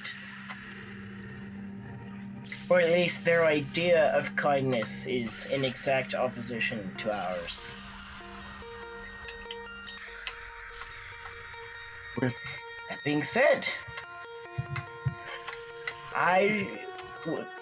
Moss will approach the edge of the forest and basically declare, I, Moss Moongrove, am approaching in search of the Weaver of the Woods. If he might be so kind, or if they might be so kind to take favor. Give me a persuasion check. As you walk into a love that. forest and say, hello? Hello? Yeah. Please let us talk to you. Yeah, that's great. 25. 25. Or sorry. You guys 23. walk into the Whispering Woods, allowing Moss to beckon forth for the Weaver. It is very dark. Mhm. Dark enough that even with dark vision, I it don't may have be dark- wise to light some torches and some lanterns. But I I will will leave that up to cast- you guys. Light. Ooh, what do you cast it on? Or are you doing dancing lights? Well, no, you know what? I'm gonna do dancing lights since they're a little bit dimmer, and I'm gonna make them like kind of like, just RGB and slowly change colors. Because that helps people focus, is strobing, slowly pulsating I'm different. just kidding. I'm gonna make them. Welcome to the Asus ROG like- gaming house. I'm gonna make them a red light because it's like the It's our night vision. yeah. All right. Just a moody red light in a creepy forest. Weird creatures around you whispering in your head in your direction. What are they saying? It's not in... Actually, what languages do you speak? I speak Common, the Dragon one, Druid, and what's that? Sylvan. Sylvan. I don't think any of you speak this language. Nope. Can I What guess is what they're saying? what language might it be? I ain't gonna tell you. What languages do you speak? Do I Probably not though. recognize it? Oh, you know. You've heard this whispering before, but I don't think you know the language.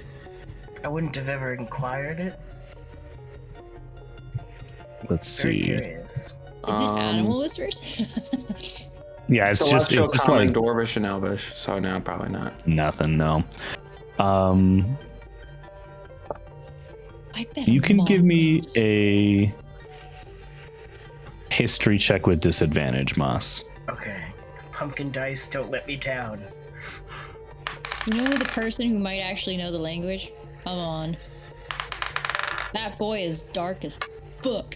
15. 15. You inquired, and most people were just like, "Why are you listening to the whispers? Leave the forest alone. It's been whispering forever." They don't take it serious. Yeah, you do not know the language, but you know that you don't understand it. Would it be worthwhile for me to take 10 minutes? I could cast comprehend languages if we really wanted to hear what they're saying. I mean, Do you want to hear what they're saying? Well, it depends. Is it bad and spooky, or Have is I it ever useful heard of information? anyone that understood them? No, because then they would know what language it was. Right. Well, I mean, have I ever heard of someone that's mentioned of it, anyone that's ever, like, Understood. I'll say with the history you gave me, no, you don't Actually, recall okay. anyone. Actually, Tyler, I make the lights blue. Okay. I just did research on what light color travels the shortest distance, and blue light's the shortest. Ooh, there we go. And I think that's something. Do you want to? I think that's something Soren would know. Yeah. Do you cast comprehend languages? I would absolutely love to.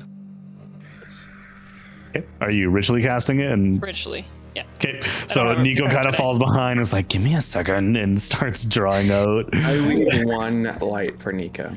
Okay. While Good. they're Just leave me looking- alone. While they're doing the wouldn't ritual, go. can I look I around only can go so far with it, so I just leave it and kind of. Nice. the weaver? Two of you could give me perception checks. Maybe you and Niall keep a lookout. Moss and Niall just keeping a lookout. That is a I'm just watching Nico. Just 17. drawing. 17.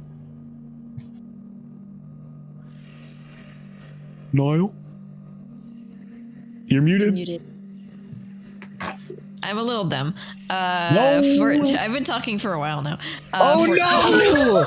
That's why I said you roll perception, because I haven't heard you in a while. I'm so sorry. It's okay. I didn't realize I was still muted. Oh But yeah, 14. no. 14. Okay, 17 and a 14. You guys are keeping an eye out. Nico, you are given the 11 minutes it takes to ritually cast the spell. I believe the wording of the spell does not reveal the language to you. You just understand it, correct? In a harsh whispering voice, you hear little like whispers behind your ear and like right over your shoulder of you will die in this forest. Oh, I know from whence you lived. And just little idioms of basically, you're gonna die here. We know when you die. We know who kills you. It will hurt. Like just their threats. Their loose little threats in your direction. I feel like Nico's face just completely changes. Nico, are you okay? Drops wrong? concentration in like 3 seconds. Like, it's No, terrible. Moss, do you know if this forest has always been so, how best to put it, angry? Angry? It's threatening us with the knowledge of our deaths. Really? Well, it doesn't seem to have it, but it's saying it does. I mean, I guess for some people that would actually be a favor. So they might be trying to help in their own weird way, but do I know if the forest is an angry, mean place? It's not fun. Yeah. It's always been like this as long as you've existed. Yeah, it's always looked this and sounded like this since I've been alive. It's So always you're been saying that terrible. it's normal. Yeah. All right, fair enough. All right. All right. I'm Shall we gonna You guys are maintain keeping- my spell because it could be useful. Just listening to this for an hour. Where are you in the group? Are you traveling in the middle? Are you at the end? I'm in behind. I'm at the. I would have. All right, Soren's at the end. Okay, Nico smack dab in the middle and is just silently weeping. just gonna pat Little Borg's head. to put your mind at ease, they do not mention your name. They do not have any personal identifying information. It wears off eventually. These are just vague threats on your identity or on your existence. You guys are keeping an eye out for the Weaver. Keeping an eye out for anything that looks cursed. Yeah. Making our way.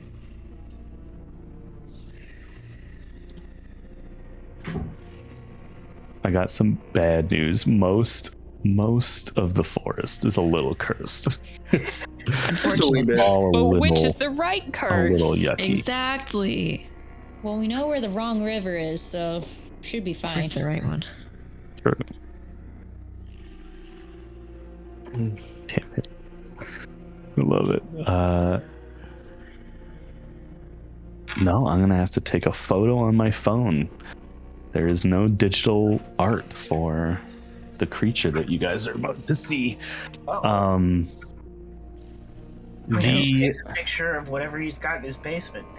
I got path that you guys are on, everything. the path that you guys are on is not super narrow or anything. It is fairly open. But ahead of you, you see what appears to be a campfire Woo. about 80 feet ahead of whoever's in the front. That would be Moss. I like how we are having the person without dark vision lead us. No, I have some think I could lights. be alongside him just to. Yeah. I mean, yeah, he doesn't have to be up front by himself. Of course. Yeah, I know. I Yeah, figure we're traveling in I like would probably be walking next to him. Niall, is that a 2 by 2. campfire? Yes, In I the middle. believe Now so. you rolled a 13 on your perception. 14. As you're getting closer, you get within about 60 feet of it. If I could get a group stealth check, please. Ooh. Thank goodness I'm not coughing today. I'm gonna guidance myself. Oh, come on. 11. Well, good thing that fucking went flying. Well, that's not much better. 20. Guidance. What'd you get? I got a 12. 20 from Aqua. Yes, I am proficient in dexterity, if you're wondering. Okay. Moss, you got an 11. Yeah. I got a 12. Whoa, Nico, me what'd you get? too. 16. 12 crew.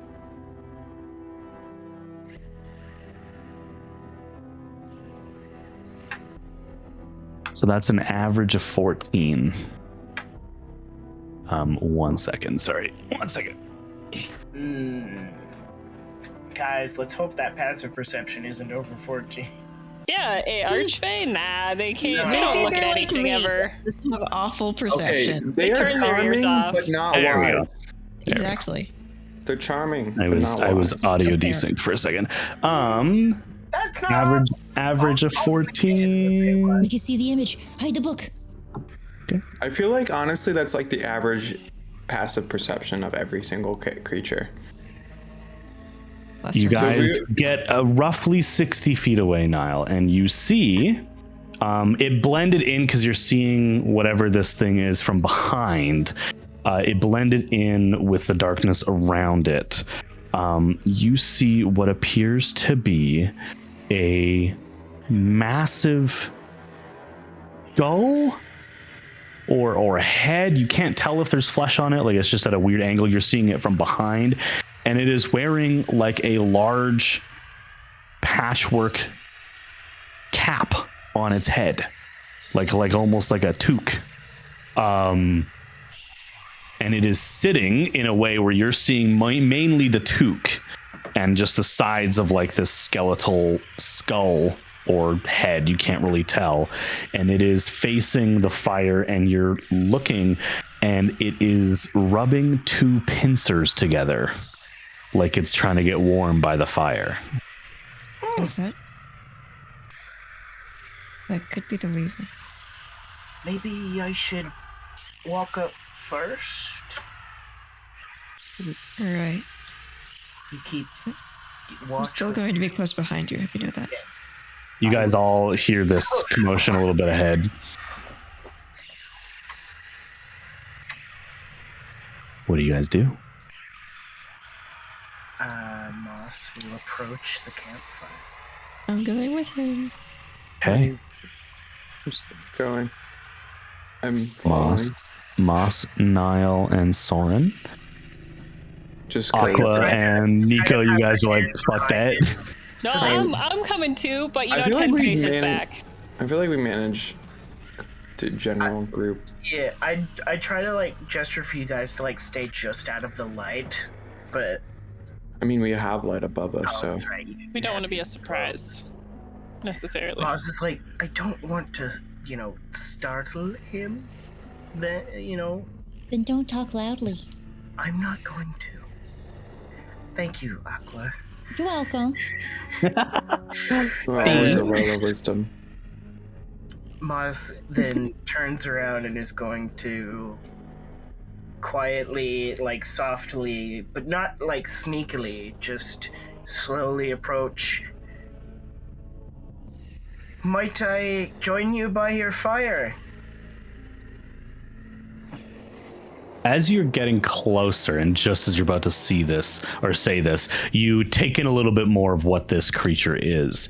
And it is indeed flesh and bone. It is not just a skeleton.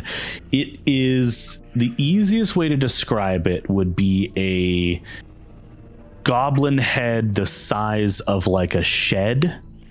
Oh. So it's quite massive, with spider legs at the base of where the neck would start. There is no body. It is just a head. And like the hat that it's wearing is made out of like Patria materials, but you can see it also forms into a backpack. And it has like swords and other like knickknacks sticking out of it. And in fact, in one of its claws, it has like a crown on it, which with the size of this creature looks like a ring on this creature. And it kind of looks in your direction. Who's there? It's less cute. It's That's less. so pretty cute. That's so cool. A fellow traveler in the night? A fellow traveler in the Whispering Woods. That's Aye. not a good idea. Do you know what time it is? Mr. Wolf.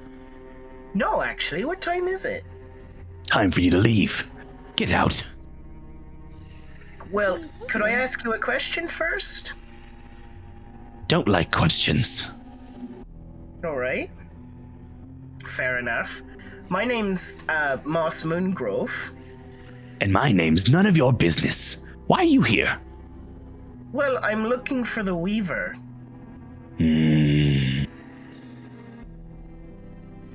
I've heard of him.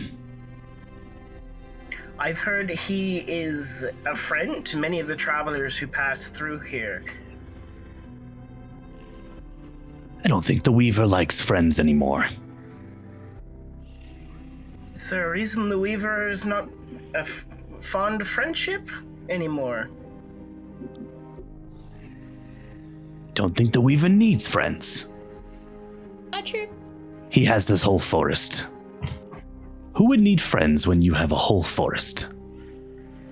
Well, you know, from my personal experience, I found that since having stopped living alone, friends have enriched my own experience in life. I used to live in a house by myself for like 100 years or so.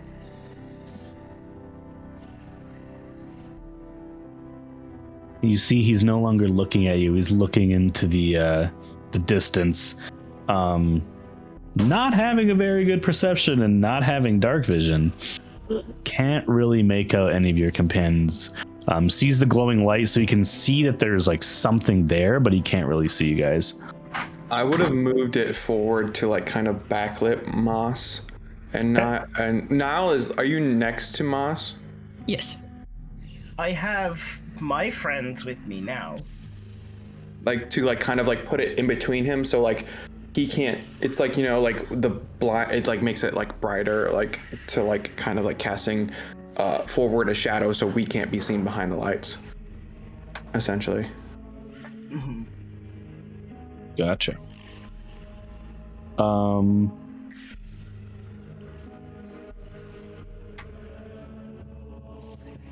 Well, you have friends already. Why do you need the Weaver? Well, the Weaver's friends were worried about their health, per se, and wanted to see how they were doing. As you continue to kind of poke and prod a little bit at this massive goblin head, Definitely not the Weaver, who is definitely not the Weaver. no, it's his friend. He knows him. He stands up, and this creature is like like 12, 15 feet high, a little bit taller when his legs are fully extended. He's like literally a walking shed. Like the head is huge on this body, which now looking at it, you can understand why he's top heavy. He's probably, even with 8 legs, it's probably not impossible to tip him over, because once that head starts falling, it's hard to hold up, right? It's like a newborn baby who has no control of their neck, right? And he just kind of like, you ask a lot of questions. You know a lot of things. You want. Well, like I said, I simply want to know how the Weaver is doing, and if there's anything we might do to help them consider friends again.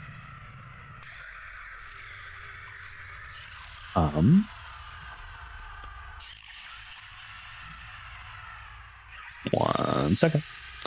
Ba-ba-ba.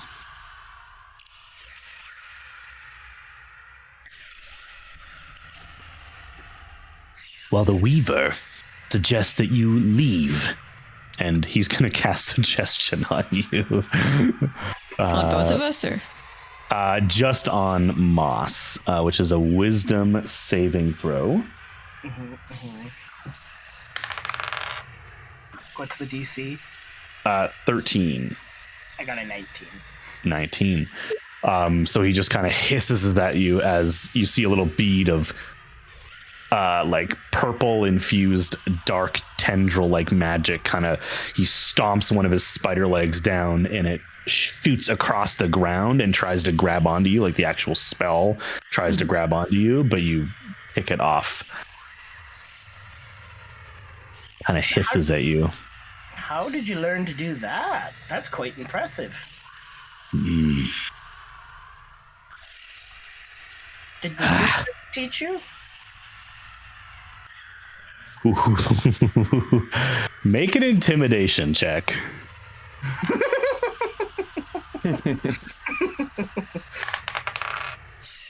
Natural 20! Ah, damn. You motherfucker. 25. He like lowers his head like a dog that just got yelled at. I've learned my own tricks. I don't need the sisters anymore. I meant only as a question because I haven't been to the Whispering Wood since they've been around. They are still around. But this is my woods now. Where did the sisters go? They're still here. Oh. Did you have a transaction of sorts? He kind of smirks. This conversation is getting away from important subjects. Right.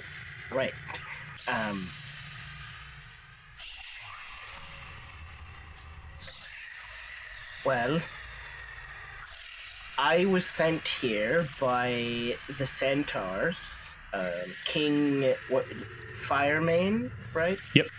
Firemane. Sunmane. Sunmane, sorry. King Sunmane sent us here to inquire about your well-being because they simply need your blessing to pass through your woods to reach the Emberwood to save friends of theirs. They don't have it. I'm tired of those centaurs thinking they can walk through my forest, damage my woods. They're not welcome anymore. And for that matter, neither are you. You should leave now.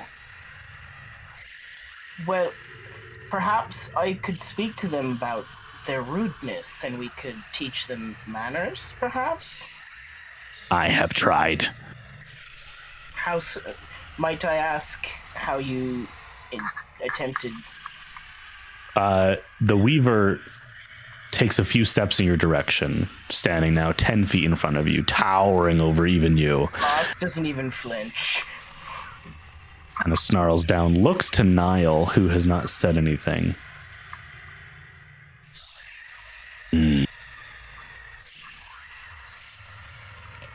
Last chance.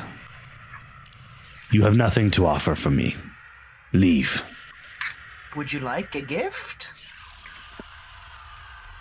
He raises an eyebrow. Perhaps, of course, my apologies. How rude of me.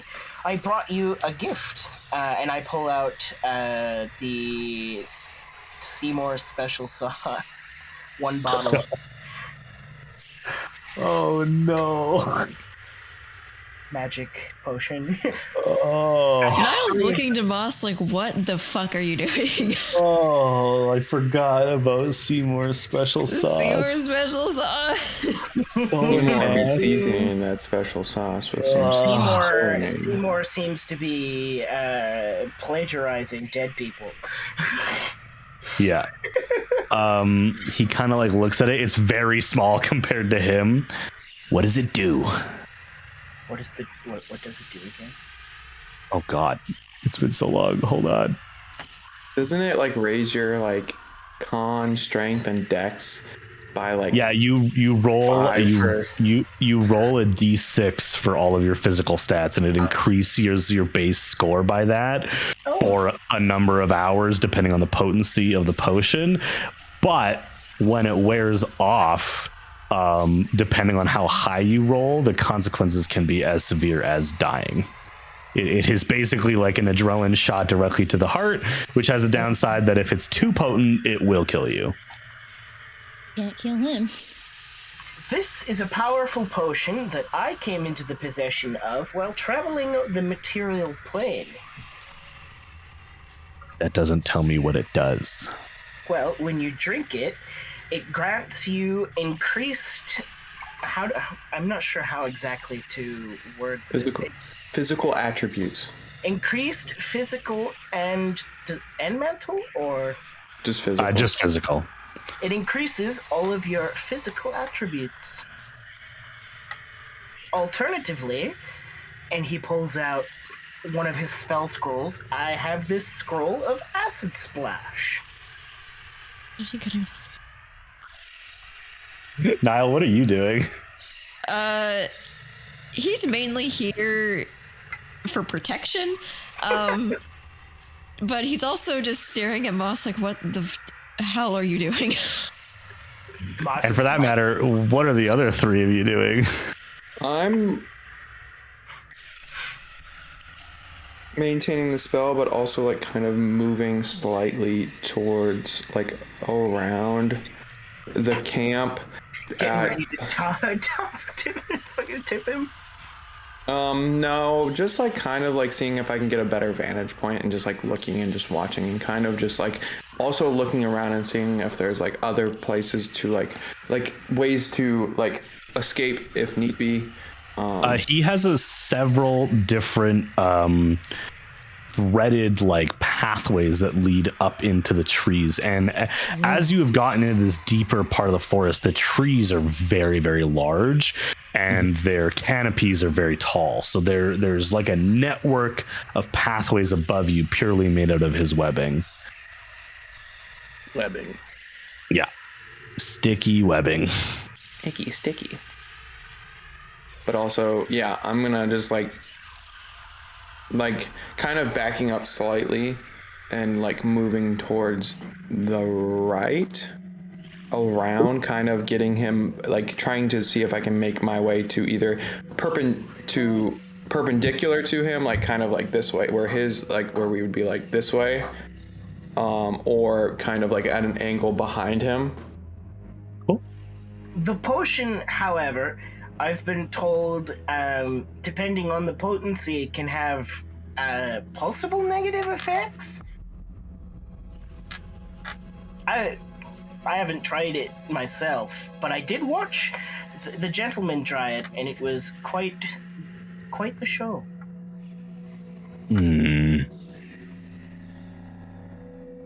I grow tired of your diplomacy, your fancy words. You have nothing to offer that I want. Nothing fun. What is your idea of fun? Because I might have something quite surprising. The Whispering Woods are no longer I open think to the centaurs. Tell them, next time they send a group, I will leave no survivors. why?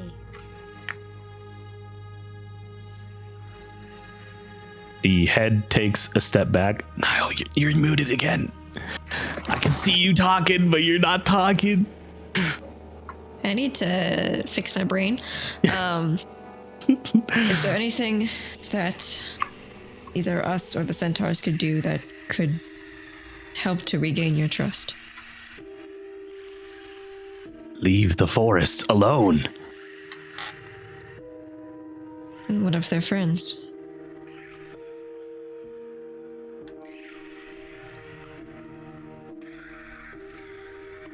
Every war has casualties. And this The is centaurs who are trapped can try their luck. I like a good hunt. And this is a war? If they keep entering my territory, it will be.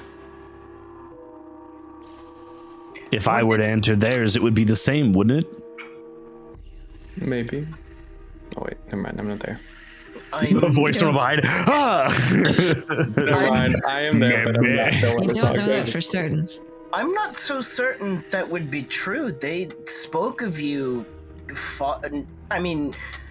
fondly as a fellow, traveler. I'm confused to. Maybe I don't understand because they did not tell me how they angered you. If you could both give me an insight check. Oh shit. Okay, not bad. Oh, come on. Dirty 20. No. A 6. A 6. Moss, you can sense that the Weaver doesn't know how to answer you, and they are likely, as was described, under some sort of magical effect that is telling them to keep you guys out of the forest. And this argument can go all night. Eventually, it's likely just gonna lash out at you. It's not giving you any information that would help you to determine what to gift it, or anything like that, right? Yeah, Mus hasn't asked the right questions yet.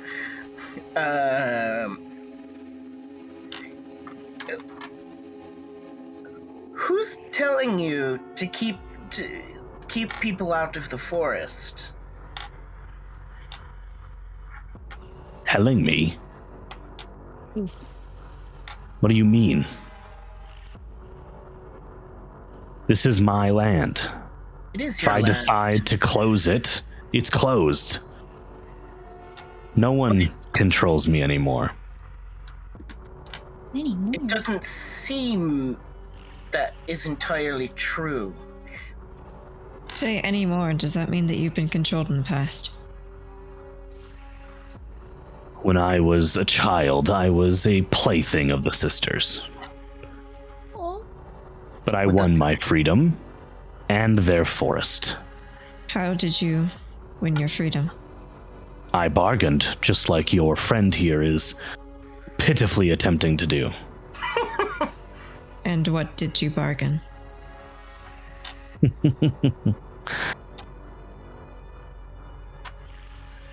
Just laughs at you. I thought you were gonna say bees. Seems bees like- Bees? Did you perhaps wonder if maybe they would not be so quick to bargain with you normally? Oh, it took time. But I won my freedom. Can I sniff the magic with my furbolg? You're definitely picking up some sort of charm. Either a charm or potentially like they've modified what this creature remembers. Can I see Soren? Make a perception check. Okay. So I smell enchantment. Roll stealth. Yes, you do. That's an 18. It smells like you're under an enchantment. Soren is hanging from a web bridge right now, like, damn it.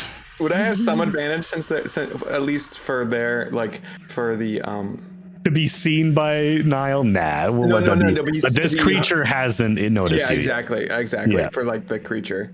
Yeah. I'm just gonna glance over to where I see Soren just I quickly pull standing there. myself up. And I'm gonna use message, so don't just say it out loud. You have to say it out loud. I don't say it like. You can whisper. You whisper it and then they hear it. Kind of like guys that You just like cough into your arm for 6 seconds. Yeah. Give me a the Fey plague. It's kind of. give me a sleight of hand just to conceal the message. Because that is funny. I love that idea. Just like,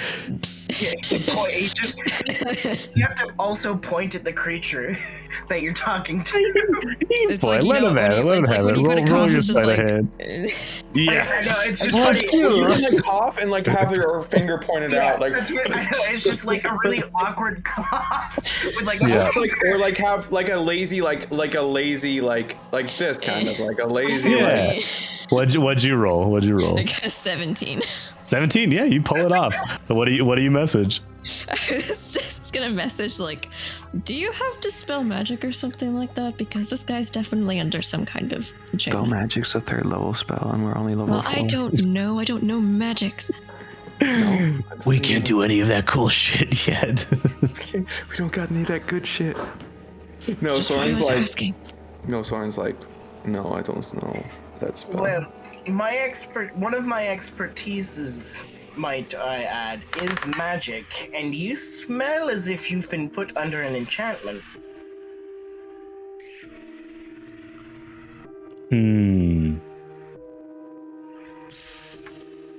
I probably triggered something. I'm very much on guard because I feel like this is not going to end well. No. Yeah. Really pushing the bear's buttons. So, not knowing, I mean, you're insinuating what might have happened in this situation.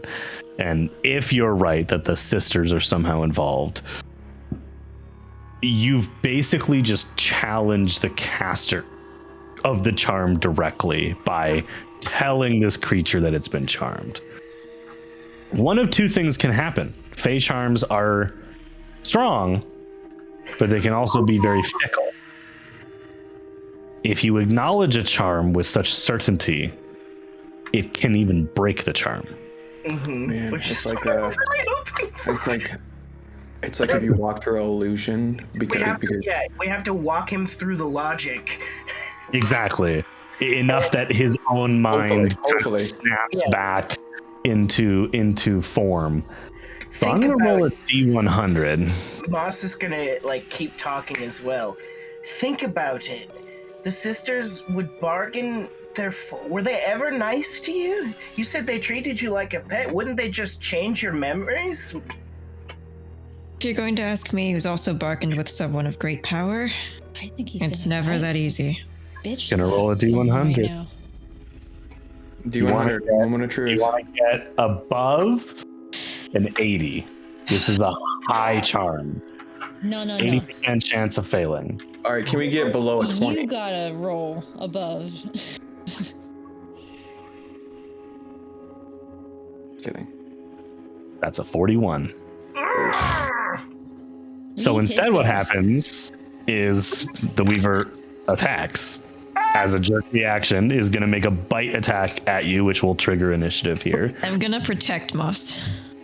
You're going to shield Moss. Try Yes. to take the blow instead. Yes, I am.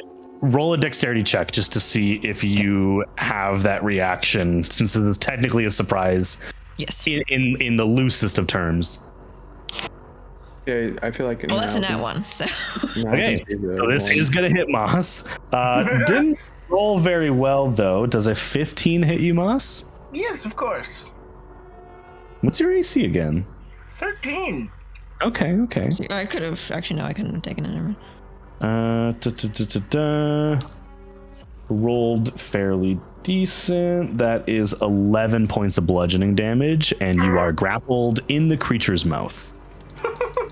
He's gonna eat you. And with that, we will go to a break. We'll do a little breaky poo, kind of reset. Everyone shake off the nerves of initiative and all of that fun stuff, and we will be back. Thanks so much for joining in. We'll put it at 15 minutes. We'll give you guys a full 15. So we'll be back at 35 after. 15% Or exactly. That's going to be our first sponsor. It's just our break sponsor. Is just going to be Geico. If that's our sponsor, that's crazy. You guys hit 15, you nerds.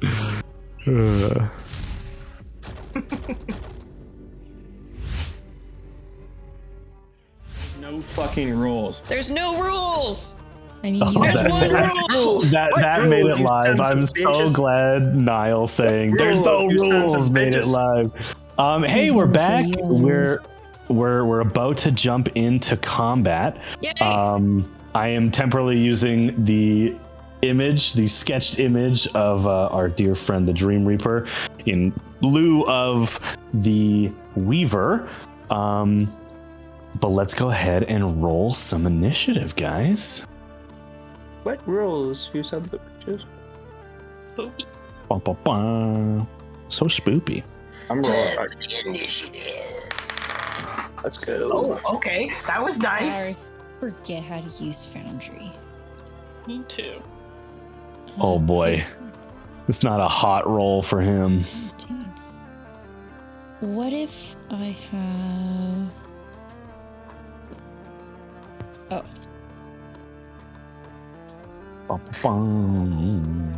Ooh, a 17. There we go. Okay. I did it. I figured got it a out. 17, which is... I like how Niall typed it in, and Moss also typed it in. Because they rolled it physically. I also rolled it physically, but you Self-roll. Oh yeah, I forgot it's a thing. Soren also typed it 21. in. I couldn't find the 17. thing. It's by your picture at the top. We'll talk about it later. Let's That's a play good point. D&D. Don't worry about it. Dungeons and I just put in 1700 as your initiative roll. There we go. Jesus. Wait, I figured it out. Oh, Can I 17. It's 17 plus 2 or 17 No, total? 17 total. I figured it out. You click the little toggle manual rolling We on can the do little. this like literally any other time than on stream. Don't worry about it. It's all good. We have initiatives. Let's get some comment. Right now we're just listening to like spoopy tunes. It's all good. Let's do. I don't even hear anything. Yeah, there's. Oh, no it music. was Spotify playing good old Gilheim during the break. Let's get some explosive battle music 3. Yes. Explosive battle music 3. All right, cool. Here we go. All right. Ironically enough, Moss, you're up first. That's fantastic. I love it. Moss will just shout, "Think this through! Why would they let you have their forest? They're using you as bait." Make a persuasion check. Question. Can we hear this? Because he's in the mouth? 23. Yeah, you can hear this. Oh yeah, you are grappled in the mouth, so you are actually like here, and you are currently grappled. 23 from the inside of his mouth. You guys can hear this muffled. You can definitely hear it muffled.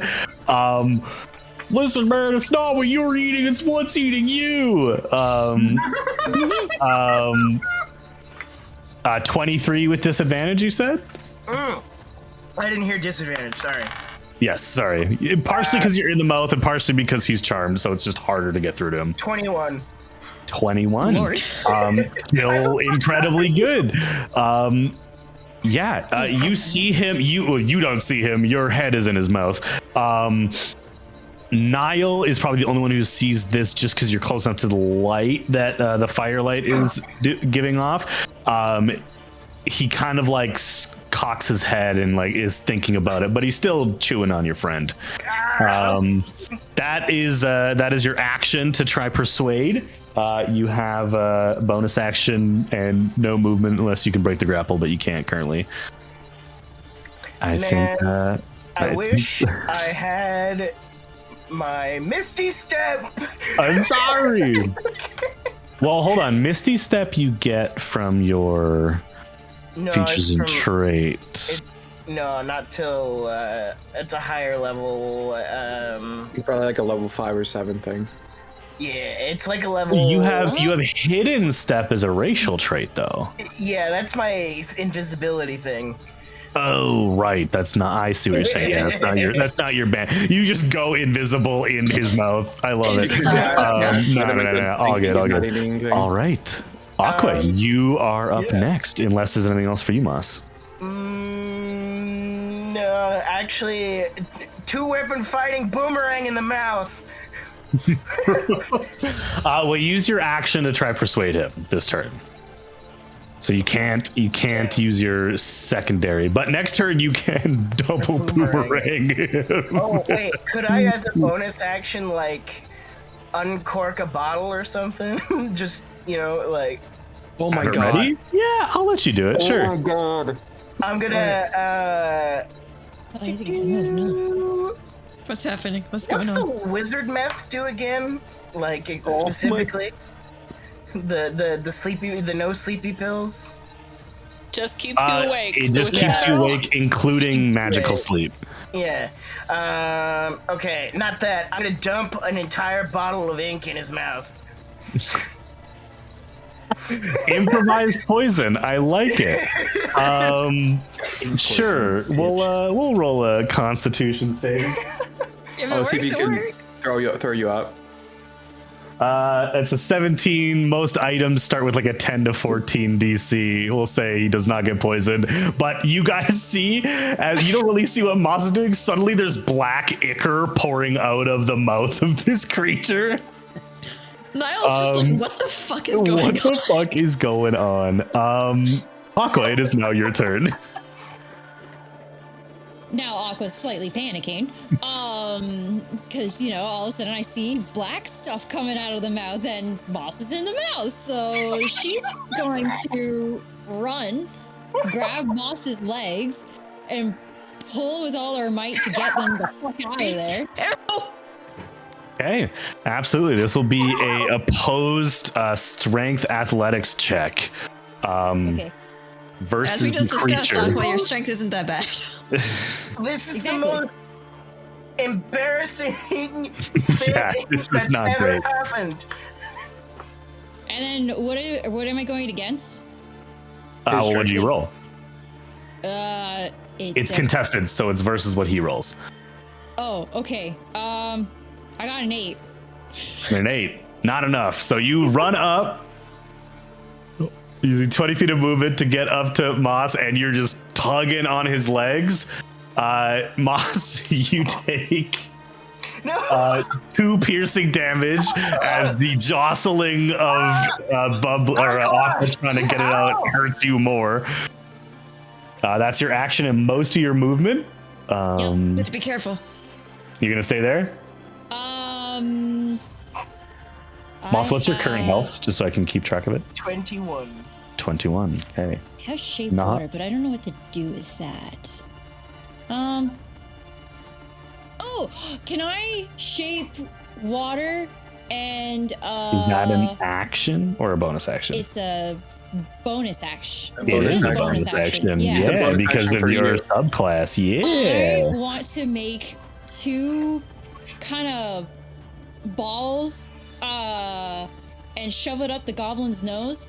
And that way he can't breathe. So if he wants to breathe, he has to spit out moss. He's got to open his mouth. Okay. That is fantastic. Very, very creative. I am going to say, easily enough, there's enough moisture in the ground for you to like siphon out 2 globules of water that are roughly the size of his I also nostrils. have my water skin, if that helps. And if you need that, but for now you're good. And you chuck him up towards his nose. I'm going to ask for just a wisdom check. This is just your spellcasting ability modifier to see how proficient this is. Not a spell attack. This is just this. You're able to manipulate the water, no problem. You don't need to hit him with an attack. Is it Plus wisdom 4. check? That's saving throw. Yeah, just a +4. Oh, it's a plus. Oh, it says a +6 on my end. That's No, wait. for saving. No, that's saving. And throws. also Okay, your no, attack mod. plus Yeah, 4. just a +4. Yeah. 19. 19. It's really good. You guys watch as 2 like murky black perfect spheres of water go up his nose. No reaction yet because he had a gasp of breath, but theoretically it's not going to be fun for him to breathe on Niall is one so round. fucking confused. And my final thing I'm gonna do is like, oh, and that's it. That's all I got. Soren, you are about 15 feet off the ground, I believe, because you climbed up a little bit to get a vantage point, correct? Yeah. So you're not trapped anywhere. That was just for fun. You are 50 feet above the ground. I was like, I think Niall like saw me like, yeah, you were like up. rope climbing along, and then you pulled yourself up. Yeah. So you're probably about there, 15 feet up. Oh, I have an idea. Okay, Soren is there like a branch? No, all of the branches of this massive tree are like way, way, way up. All of the supports that you have around you are made purely out of his webbing. Is there any hole that I could slide through? You're kind of like in Like- the middle like- of the air type thing. Is there any like I want to okay, here's what I'm trying to do. I'm trying to rope this guy into the air using my body weight and like the like make a fulcrum and pull him up, and like the force of everything, and maybe use either if he like using Moss, maybe if he lets go of Moss, like rather than being pulled up, like I want to see if there's a way I can jump over the one side of, is there like a pathway and then I can jump over So it? yeah, there's a series of pathways. So you're looking down on him, you can see everything below you. There's just these series of like interweaving pathways at different heights. I will say, make an intelligence check. Okay.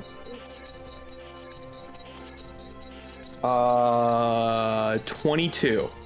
22.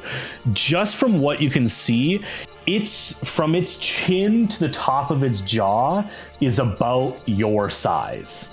Meaning so that I to couldn't- make up, it is probably too heavy with your body weight to And 2. do that naturally. You could definitely try, Backpack with swords, right? but it would be fairly difficult for you to lift him. Even with a fulcrum momentum, it would be pretty tough to nail. Could you Okay. like jump down onto his back, and he's got like a backpack on? Well, Maybe you can, like. I just had this like spur of the moment plan because I was like, oh, this is funny. You have the height advantage for sure, yeah.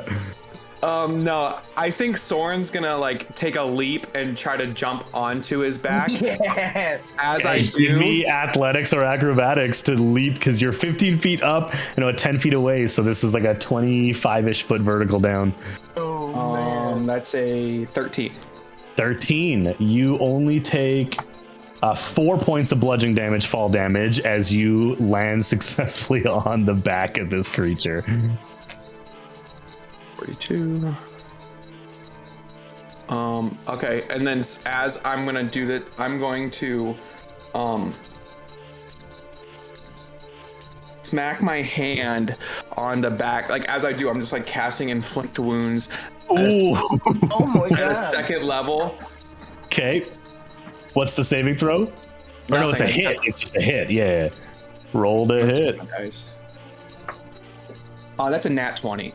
That's a nat 20. Oh Well, my God. his only armor is his backpack and his head, so it definitely hits. A nat 20 second level inflict wounds. Roll your damage, sir. Dude. That's 40. That's 40 automatically, right? We're not supposed to kill him. Yeah, it's max damage plus a d10. Oh my god. 46. 46. Roll a d12 for me. Uh-oh. God. 10. 10. was weird. Okay, so here's what happens. Okay, you land on top of this creature, like you Goomba stomp him, right? 46. You said 46 damage. Kills Moss.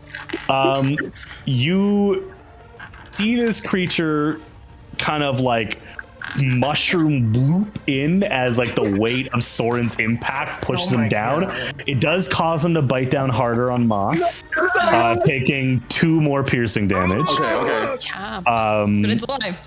It is alive. What you guys see is this black, like almost lightning, because of how much damage this is. It's not necrotic, it's almost lightning shooting through his body into like the veins on his face, and it begins to like pull and bulge his face. And you said 10 you rolled? Yeah. 10 of his super sharp fang teeth just clink, clink, clink, fall out and like turn to dust. Oh my god. Oh my god. Oh, it might be easier to pull Moss out. Yeah. I'm sorry. That is some of your movement and your action. You have a bonus action and a bit of movement. Let me do this real quick so I Moss's can. clothes have never been so dirty. That's just so I can get rid of And it. you Oh, don't wait. have prestidigitation anymore. Also, he's not looking great. So don't hit him. That hurt him. That hurt him a lot. I didn't mean to do so much damage. That was insane. That was so One-round good. combat. I was the most unfortunate natural 20. But no, I think that's gonna end my turn because I can't do. All right, I would hope Niall, so. you're up. I can't do anything. Well, I had a plan. Don't! As a I'm big not gonna shoot sugar, him anymore. Kill him! So instead, I'm going to go over to, where everyone is. And I'm going to do the same thing that Moss did and just try to persuade. Because Okay. Shooting him will kill him? What do you say the creature who just lost 10 of its teeth? I can't say much to that. However, wasn't my fault. So Not your fault. Not your fault. Fair enough. Go ahead and give me a persuasion with disadvantage. But if you want to narrate what you think you Yes. might say, go ahead. I'm just going to say, I understand what being cursed is like. And though you may think that you've won here, or earlier, or wherever you are now, do not grow complacent because it will hurt you in the long run. This is your opportunity now to come out of this. Make a persuasion check. Yes.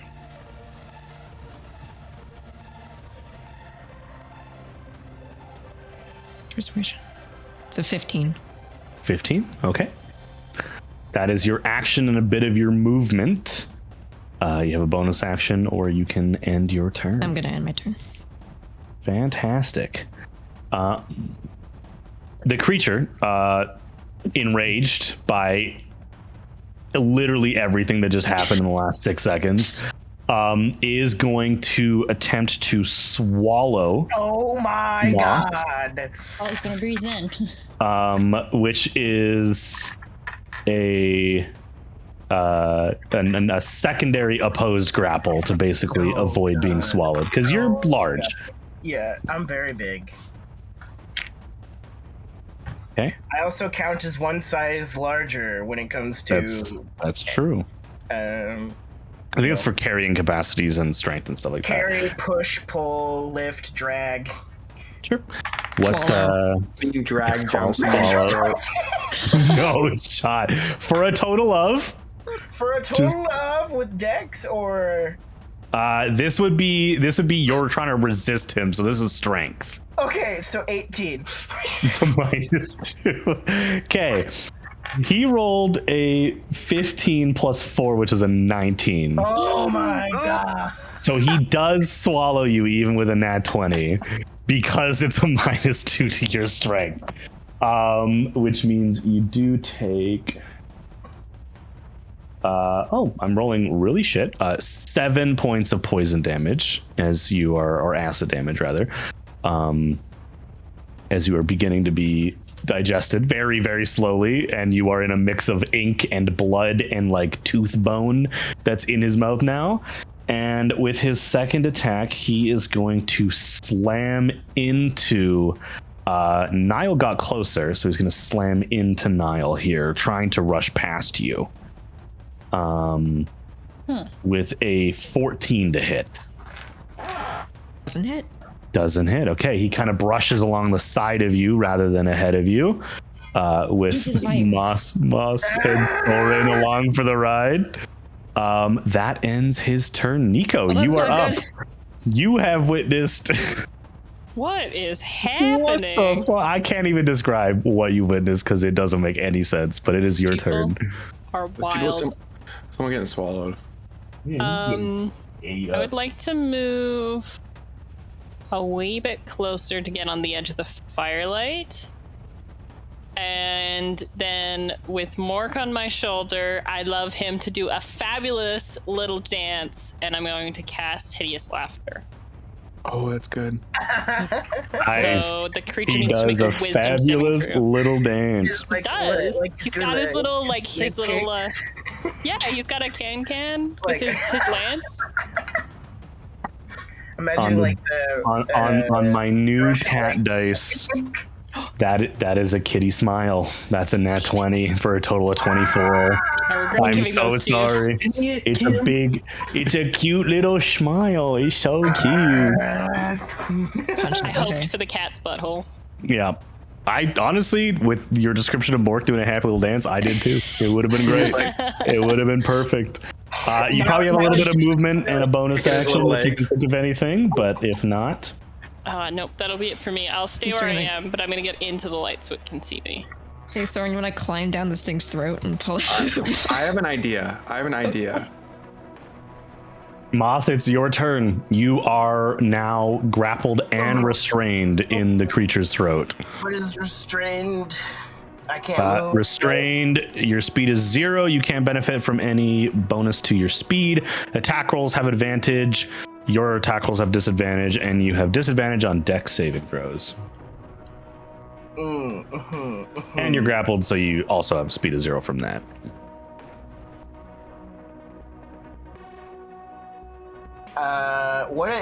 Do I have any like orientation? The creature isn't that large, so you are upside down in its stomach. Okay. I just feel like Moss's feet are still in its throat. Probably. So just climb. Obviously. I'm gonna cast my acid splash scroll. Can you use acid it? reflux. Oh god! Make it spit me out. So So hold on, you are restrained, but I don't think that says anything about using an item. Mm-mm. Yeah, it doesn't say that in you. my hand already. Yeah, you did actually pull it out. Yeah, it doesn't say anything about not being able to use an Sweet. item. So normally the target must succeed on a dexterity saving throw, but I'm inside the target. So it will have disadvantage only to see if, because you're in a acid-filled stomach and you're doing acid damage. So the dex check is less to avoid it and more to see how effective the acid is. With that disadvantage. So it definitely not great. That's an 8 total. Nope. Yeah. 5 points of acid damage. Wow. The damage threshold to throw up is 10, unfortunately. So he's chilling. But he's not looking fucking great at all. He's looking quite injured. How do I get him out without killing him? I have an idea. Soren has an idea. Let's let him have an idea. Aqua, it's your turn. What do you got for me? Do not hurt it, Aqua. I know, but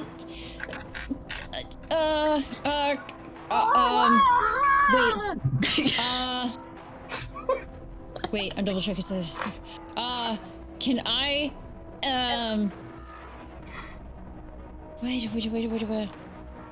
wait. Oh, no, I know. It is. I'm just double checking something. Just to make sure it won't. Okay. I'm going to cast. What's it called? Entangled. Oh, Just to make sure he doesn't get away. Please lock it down. Okay. that's a great Going idea. nowhere. Good idea. Absolutely. Okay, you're gonna throw down an entangle here. Yeah. Do that. Ba, ba, ba. I'm assuming you're only getting the creature and not Yeah, like it's all of your friends. Awesome. Well, I mean, yeah, I was gonna say, well, Moss is technically in This there. is technically. That is true. It's a strength check. A creature in the area when you cast a spell must succeed on a strength saving throw. Yes. Versus your spell DC of 14, I believe. Spell DC. Yes, it is. That is a 22. That succeeds. I thought you said this guy knew little to none magic. Here's the thing. He has a -1 to dexterity, intelligence, and wisdom. And charisma. He has a +4 to strength. He's a giant spider with a massive head on his shoulders. He's got to hold it up. It's his one thing he's good. He's clumsy because he's not dexterous, but he's quite strong. So he does succeed. But it's still difficult terrain. It's still difficult terrain, so it's still hard for him to pull himself out of it, but he's not restrained by it. Okay. And then I'm just double checking.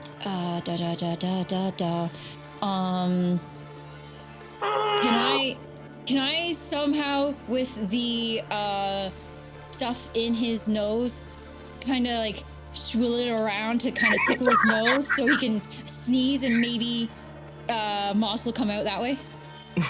Works, but I admire your creativity. I really love that creativity. I'm going to give you another chance to use your wisdom check to try manipulate the water to irritate his nostrils enough. Because that is hilarious. Try to get him to cough. Try to get him to cough. Like go far enough in his nostrils to go. Yeah. Choke him with his So wisdom. That's a 23. Oh my god, that's You saved all your good rolls for this in moment. my head. I was like, the DC is his DC, which is way lower than 23. Yeah, I'll say it works. It doesn't do any damage, but you successfully sneeze out Moss. Moss gets chucked out. Holy shit. That worked. And then final one, I won't be able to do the spell, but can I like run to Moss? Yeah, you can absolutely get to Moss. Absolutely. Okay. All right. End of your turn, Soren. You're up. End of my turn. What is the plan? Are we trying to immobilize him? Like, Yes. All right. We're just trying to talk to him at this point. Can I have an idea.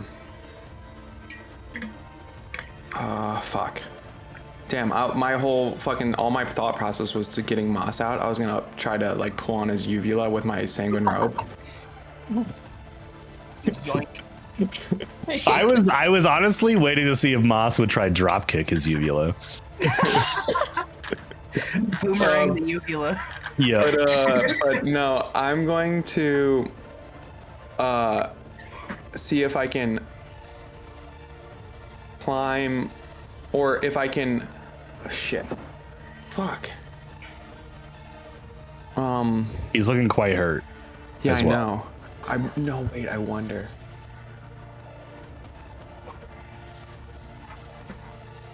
Never mind. No, I'm going to cast.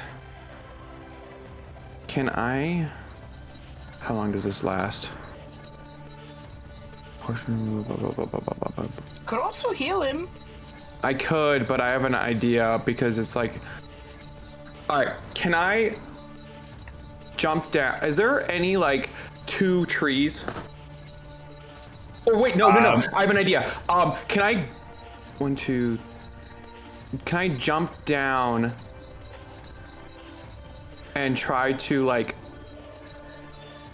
No, that's not gonna work. I want to try to, if there's a tree, can I try to get between, is there 2 trees that I can get between? Because I want to try to trip this guy, like as he's coming towards me, like hold something, like move into position and hold my action as he comes through and kind of like trip him.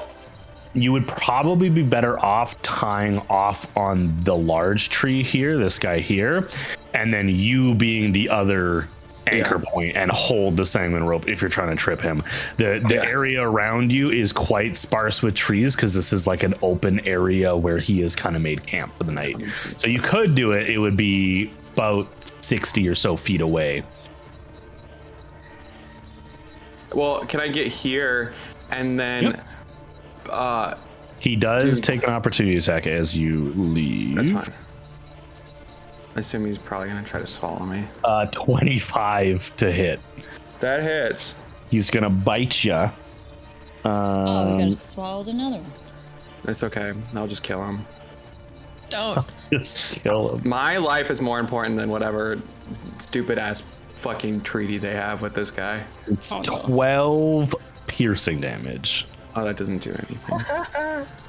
And then it's a grapple check. It's not an auto grapple. It's not an auto grapple. No. And that's a cat's butthole. So that's a 5. All right. Well, I got a 17. 17. Yeah. So Or he 18. chomps you in the ass as you run away, but you get away. All right, and then I can move one more, right? That's 30. I think so. And, Yep. and then I'm going to ready a sanguine rope to kind of like trip this guy, like right here. Like, how do I? What is the button to point? Q? No. X. X. Like right from here to here. I'm gonna try to like and tell everyone, Niall, to like help me over here to like try to trip this guy. Be like, now, like get over here. I have an idea. Okay. And just like hold on to me. All right. You guys hear Soren yell that out. Niall, it is your go. All right, well, I'm gonna do the thing that Soren told me to do and start going over to where Now, he's at. entangle does just say a creature. I'm not in the range, so. So just make sure you don't go through it is all, Right, because you would then have to. Yeah, could I have Okay. jumped over, like jumped down from him? Because he's like, what, 15, 20 feet in the air? Yeah, And that would, easily 10. from your vantage point. I would even take extra damage, honestly, if I had to. You can go there. Wait, you said it was 12 damage, so that's, You're at 30 health, I think. yeah, thank you. And while I'm moving, can I continue to talk? Just so he keeps his attention You're on running me. away. Listen, man. This What- isn't what- you, buddy. Give me another persuasion check with disadvantage, please. Disadvantage, okay. Yeah. Well, that sucks that I have disadvantage. Good. Dang. What'd you get? That's 14.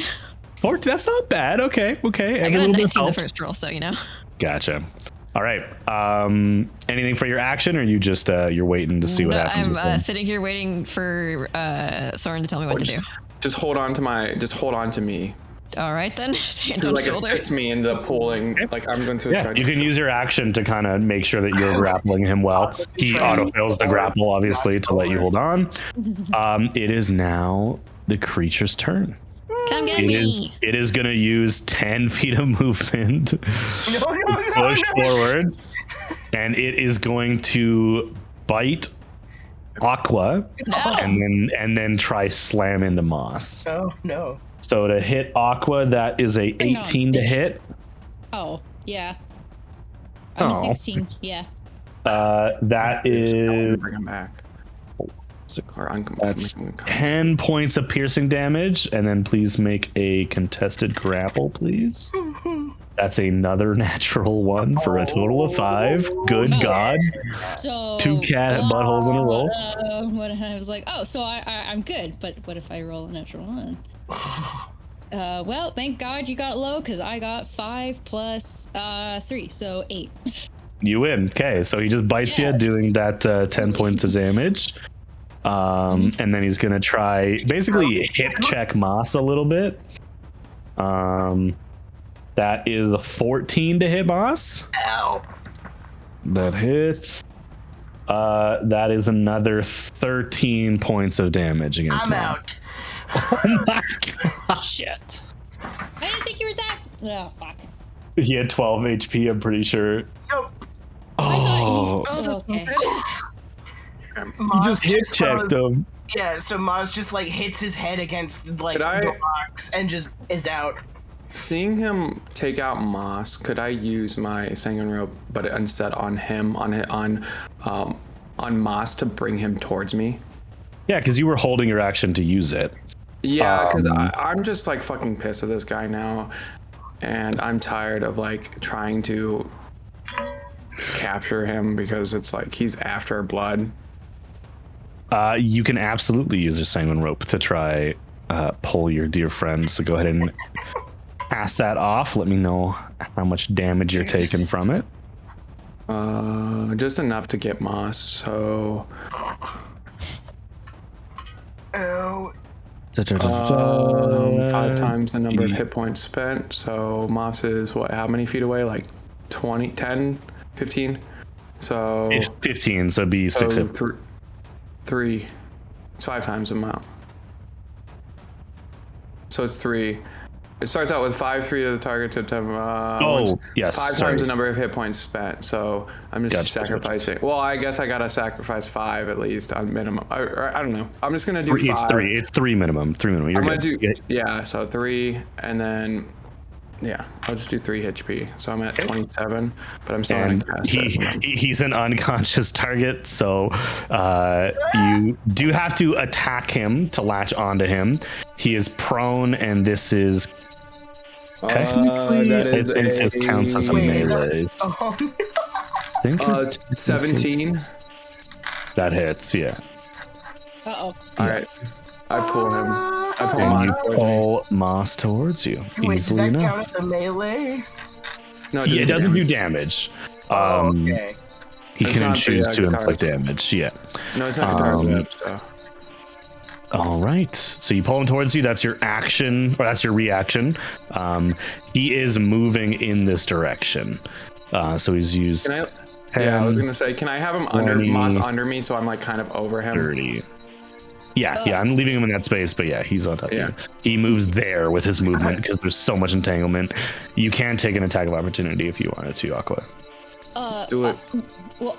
Yeah, but I also had a question about the entangled because it's a concentration. Should I roll to see if it stays You up? should, yes, yep. Okay, DC well, how do I do- 10 concentration check. So Constitution save and throw. Okay. Constitution saving throw. +3. 10. Just makes it. You Yay! just make it. You keep Cool. concentration. As long as Okay, it still ending the reduces creature's speed. turn. Yes, it does. Do you want to take an attack on him, or you let him go by? Oh, I can't hit him. Push him over. Can I? You do a shove action. Can I somehow? Can I somehow? Shove him. Actually, You yeah. do an unarmed Am strike I- to try to shove him. Yeah. Am I able to like body check him into Yeah. the tangle to like try to tangle him up again? Yeah, absolutely. Okay. You have to how do make I an do that? attack to hit him. So just do an unarmed strike, which will just be you're shoving him. So I am going to say this is +5. strength. So this is strength plus proficiency, 3+2. which is 5. Yeah, so you're good. So roll +5 to see if you can Plus, connect with him. that is a 17.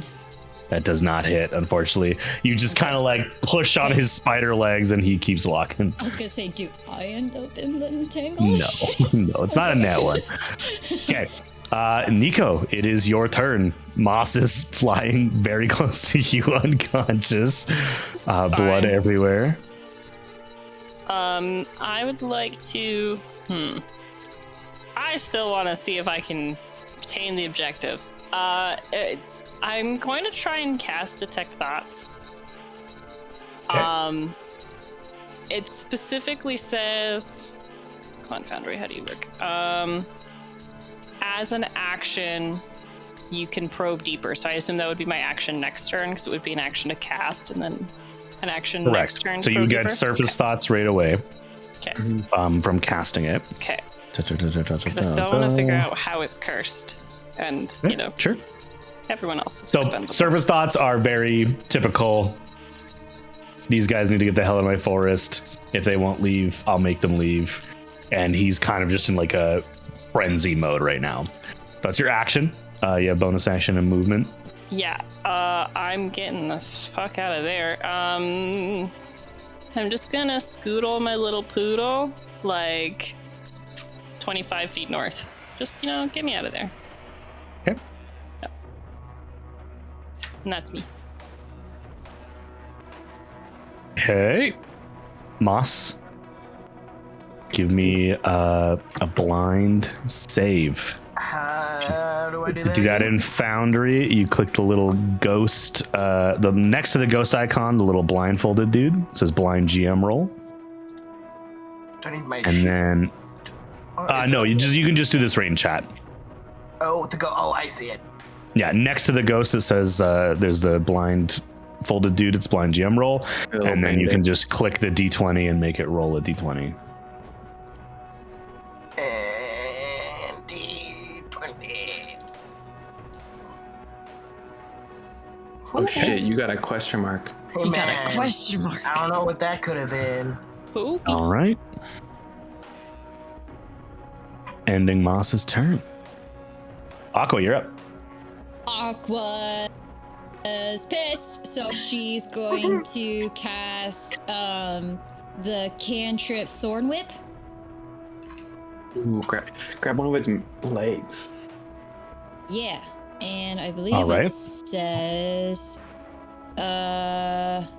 make a melee spell attack against the target. If the attack hits, the creature takes 1d6 piercing damage, and if the creature is large or smaller than you, you pull the creature up to 10 feet closer to you.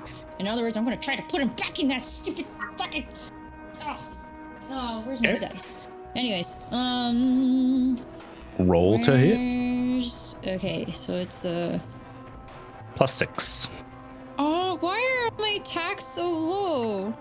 I think Oh, I'm no. the new Nick. I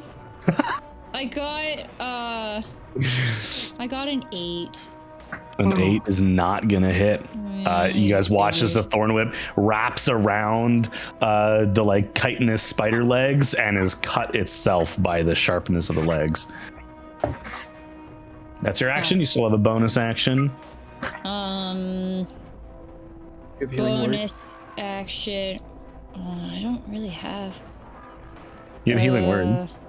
I have what? Oh, what? No, I don't. You can sing the song. You literally do. Oh, you don't have I it only have prepared, cure do you? wounds. Oh, No. you don't have healing word prepared today. Oh no. No, because like Real that's the reason why I got close to Moss, because I was gonna Yeah. use cure wounds, and then all of a sudden he got whipped away. I was like, oh, okay. Well, you could have still done that. You didn't have to. I could do that. What do you mean? You can run. You can move. You can move up to Moss and then use Cure Wounds, because Cure Wounds is a touch spell. I also didn't want the creature to go away. Well, I was gonna. That's fair. Say. That's fair. I'm just saying you can absolutely. It's just a touch spell, so you just have to touch them. So, but you do whatever you want. You have a But bonus now- action. Now you can't because you did now I tangle. can't. But you know it's available. It's all good.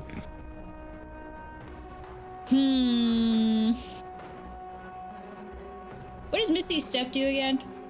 And you just teleport 30 feet. Yeah, you just teleport 30 feet. Oh, I see. You can do it as a bonus action Just because maybe Thornup's a just- cantrip. I'm just trying to think. I want to get in his. Okay, I'll go get in his way. Which could I tell generally which direction he was going? Like, Well, yeah, is it he just walked- straight he wa- south. He walked this way. Yeah, he's just going this so way. he's going yeah. like southeast. Okay, I will Sure. I will see if I can run ahead of him. And 30 feet. Yep. Nope. Yep. Okay. Well, it's okay. So I will just go right here then. Yes, that's the edge of the map there. Yeah, Yes. And then just because the rest of it is irrelevant. But if we are using it, I will attempt to be Open it up.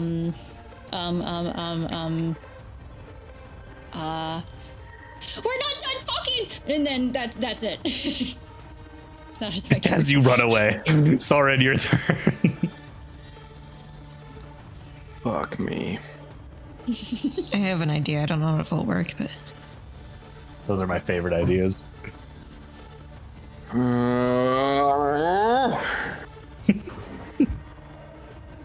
Also has 2 more rolls. heal. Yeah, he's got at least. Yeah, or Heal one. us. I could heal Ma, so I could just kill this thing. Heal us. Kill it. Kill it, quote unquote, make it unconscious, then heal that thing and bring it back. It's also an also option. that is an option. But also, Moss is in mortal danger currently. Yeah. He is kind of our guide. Soren's going to cast Cure Wounds on Moss. He sounds says, so sad about it. disappointed. Cast cure wounds on Moss. I guess. I guess I'll cure him. I I guess may you're be no good at- longer I may be restrained good or at- grappled. I may be good at healing, but why do it for free? Exactly. So you're a harm assist. Yep. He's a harm assist. I hate that. Yeah. Oh. I'm not a pharmacist. No, you're a harm A assist. harm assist. I'm not What'd a you roll pharmacist. on your Q-wins? Keep the combat movement. What'd you roll?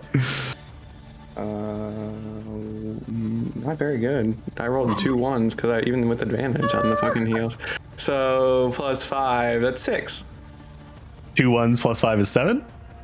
No, I did it at first level. So I so I rolled six. 2 1s because I have advantage on healing, but I still rolled 2 1s. You So rolled 6. 2 1s. Okay. Moss, you come conscious with 6 hit points. You rolled a 10 on your death save, so you were fine. But All right, and then I'm gonna move and stand in front of this thing. oh wait, why did it put you at full Actually, I'm health? just gonna get Yeah. right in its face to like slow it down.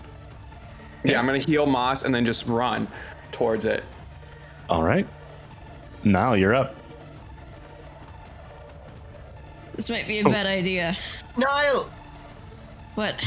take. And I reach out the potion that I had in He's my still holding it in his hand. You want me to drink this? Makes you stronger. I don't know if being stronger in this situation is going to help. We were trying to talk Push to me, him not kill it. over. Fine. You drink it. It's a Yeah, bonus drink the action to potion. drink. Roll 1d6. Okay. Madness. 4. Yeah. 4. Your strength becomes 14 instead of 10. That's actually kind of impressive. Let's go! Roll another d6. If this kills me, I swear to God. You're fine. It's a This is 2. fine. That's a 2. Your dex becomes 21. Roll another d6. 3. 3. Your con becomes 16. I'm finally healthy.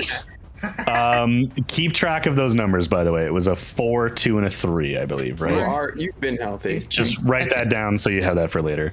Yeah. You see as Niall chugs this potion and becomes juiced up. Gains like 3 inches in height for some reason. It's just becomes more cut. More muscular. More cut. yeah, it's so good. Chiseled. Just chiseled. And you now have 43 HP instead of 35, by the way, Handsome Squidward. which is crazy.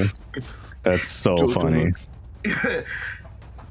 All right. Weaver. 4, 2. Okay, 20. All right. And now I'm going to go over and That's try and just I had a can shove- of fucking spinach. You also get an extra 10 feet of movement, I oh believe. fuck! All right, So cool. you're very slippery out. Yeah. So you can easily get over to them, and you're just going to push them over. Push. I love this. So your strength is now a +2. Yeah. So using athletics, which you're not proficient in, it's still just a +2, but you now have a +2 instead of nothing. Versus their roll. Go ahead and give me. It's an attack roll first to hit them, and then it's okay. your strength versus theirs. Well, I got I don't know how much I get for an unarmed strike, but I rolled a 19. +2. 19 hits. Yep. So go ahead and roll a d20 +2 versus their d20 +4, and tell me what you get. I hate everything. I got a 10. You got a 19. You hit and you feel like the slicing of like the chitinous legs. This guy is.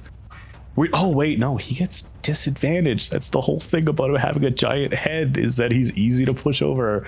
Damn it! I forgot this last time, so I'll roll with disadvantage here. The other number was lower, so it's still a 19. He rolled a natural 19 on that one.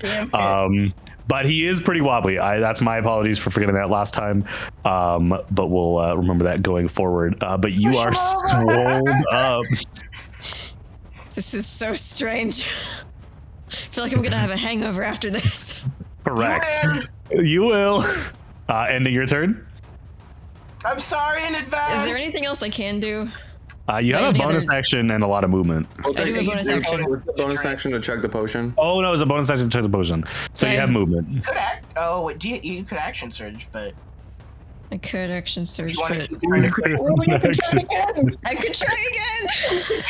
Wait, no, hold on. Do you? Action No, surge. sorry, no. Yeah, you can action surge and then do it again. Okay, I'm gonna do that. I'm just gonna do it again. So Yeah, dumb. you don't have 2 attacks yet. So. So dumb. I I'm just love gonna it. action surge and do the same thing. Okay, shove him again. He has disadvantage. That's a natural one. No. And he rolled a nat 1, but it's +4 versus +2, so he still stands. This potion didn't do Oh. shit. Justice isn't fair, but it sure is poetic. All right, you have movement if you'd like to get out of there. Otherwise, that is your I'm turn. just gonna stay right where I am. Perfect. He's gonna bite you in the face. Cool. I don't think that hits. Does a 10 hit? No, it does not. He's gonna slam into you. All right. Does a natural 20 hit? Yes, actually, it does. So that's automatically, it's not that much. It is automatically 16. That's fucking max damage. I rolled a 6 on the exercise. That's 22 damage total. Subtracting from your 43 brings it to, let's see. My character sheet on Foundry had 200 crossbow bolts. So that's 22. Yeah, that hurt. Knocked you about halfway down, Oh, but it you're fine. You're fine. Worst Just has try and knock happened. this thing over, Soren. Use the water, maybe. Give him like. It is gonna continue trying to move away and will take an attack of opportunity. Wait, no, it's there, so it's still 10, 20, 25, 30. So it doesn't leave Soren's range, but it does leave yours now if you didn't want to do something. Can I do another shove? You can do another stuff. Oh my god, if Gonna this keep works, I'm trying gonna be this so until it mad. Come on, 3rd time's the charm. You have to beat a 13. 13. You had to beat a 13. Oh my god. It's contested. You're the attacker, so he's a defender. The defender has to meet or beat, so I think he still saves. Damn it. Right? Because it's the attacker, and then the defender has to meet or beat, right? Because when you're defending against a spell, you have to meet or beat the Yeah, DC. yeah. I just don't like it. Yeah, that's a 9 + 4 for a 13. So Oh, you Okay. rolled a 13. you rolled a 13 too. Yeah, Nico, what are you doing, man? Don't let him get away. Well, you know. Yeah, I'm going to use my action to push deeper into the mind of the or web weaver or weaver, just the weaver, into the weaver. And I would like to pluck the threads of fate a little bit and force it to roll a 9 on the wisdom save. Oh shit. So that's a total of 11. I think that fails. So it fails. So I'm looking for that curse. probing deeper, you hear 2 voices in this creature's thoughts. 2 female, raggedy I knew it. voices. Fucking, you were right. Telling it, basically whispering what it's then repeating. So the same mentality of keep them out of the forest. It's not safe for them. It's best for them. Just whispering back and forth. So you have confirmed, based on your contextual clues, that these sisters have likely cursed this creature. And does it give me any information as to where they are or where that came from? Give me a Arcana check. Ooh. Because detect thoughts is mostly like a verbal, like into your brain, like you connect your thought stream, so you might get a visual out of it. Okay. 13. 13. You get the flashes of a area not dissimilar to where you are now. Somewhere deeper in the forest, a gnarled wooden cottage with the door open. Okay. And I think your ability you used is a bonus action, or is it just a reaction? It's an action. For portent. Oh, portent is Or all it's free special. action. You can just do it. It doesn't So you free still it. have you still have a bonus action and some movement. I'm going to group back up with the party. Okay. And just move southwards next to Moss. Absolutely. Moss, you're somehow alive, prone in a puddle of your own viscera. But it's your turn. He's gonna stand up, Okay. Half your movement to stand up. and I'm gonna move 15 feet. You're following this guy. Yep. Excuse me, sir. I'm gonna try and shove it. You're not quite within melee of him. Oh, even with. Yeah, because from where you were, Oh. it is.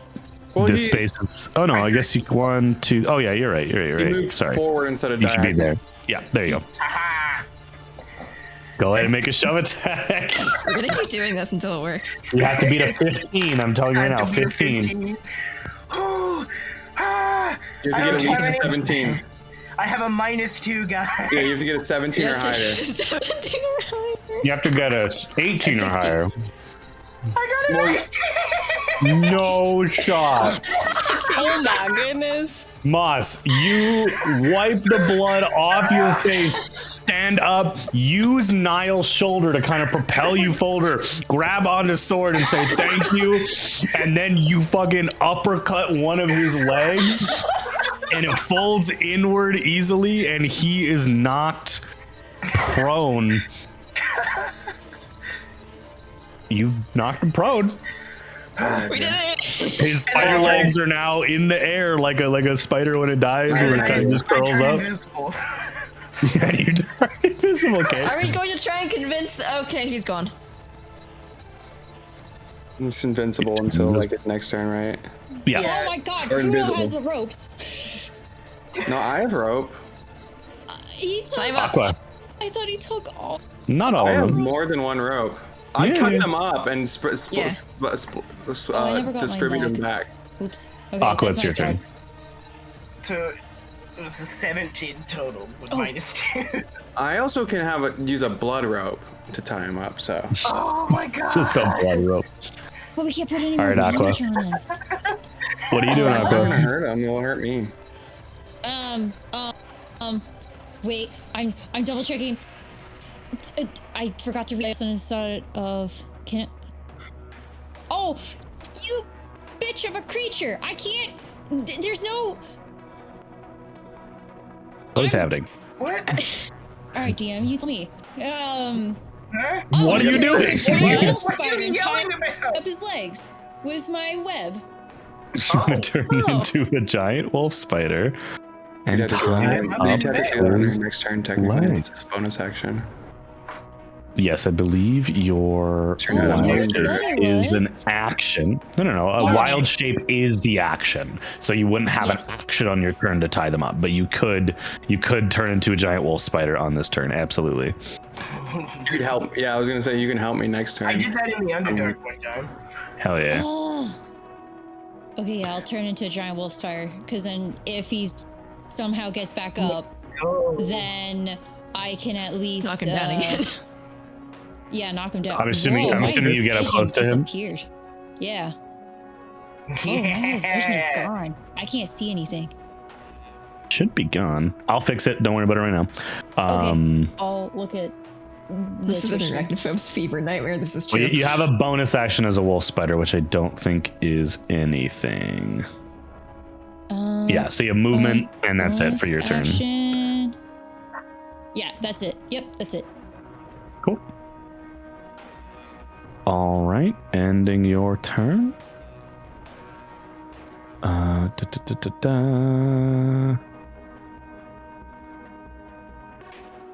What just happened? Soren, it's your turn. All right, I'm gonna try to tie his legs up with my rope.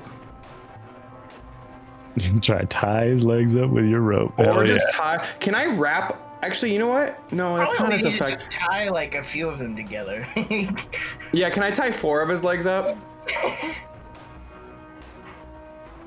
Or just try as many get as many as possible because he is upside down. Can I tie him at the base of his legs? Get as many as you can. Yeah. It's like a little turtle. Give me a dexterity check to just get him around quickly enough because he isn't just lying there letting this happen. He's like, fuck you, man, what the fuck? That's 18. 18. Okay. You start tying up his monstrous legs the best that you can. You're fairly confident with your handiwork, and you can tell that he is much more immobilized than he was, and he is now swearing at you. Orin just flips him off. All right.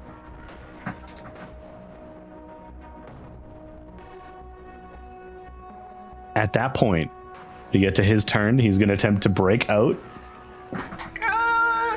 If you break out, I'll kill you. He does not break out. And with that, we will say we exit initiative. He is trapped. Moss, Can you help me? Reappears over here against the tree, like. I see. You all right, Moss? Spider lady. Yeah. What in the? I actually knocked him over. You did, even though you gave me the potion and it didn't do anything, besides make me look buffer. I mean, it made me stronger. I guess it just didn't work. You guys hear him just be like, listen, what I get out of this? You need to listen to us you and giant moron. get out of this curse. Can I You cast actually have a choice in this matter, unlike the rest of us.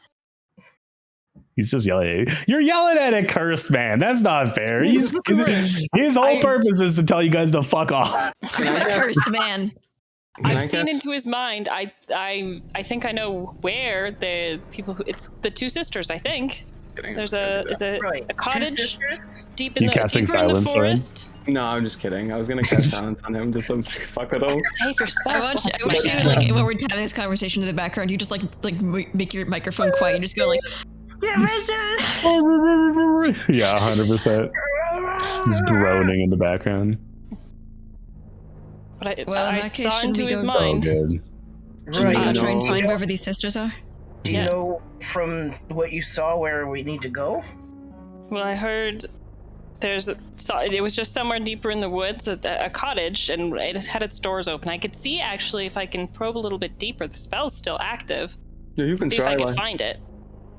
I'd like to go back to canoodling in his little Based brain. off of that description, has Moss seen a cabin that matches it?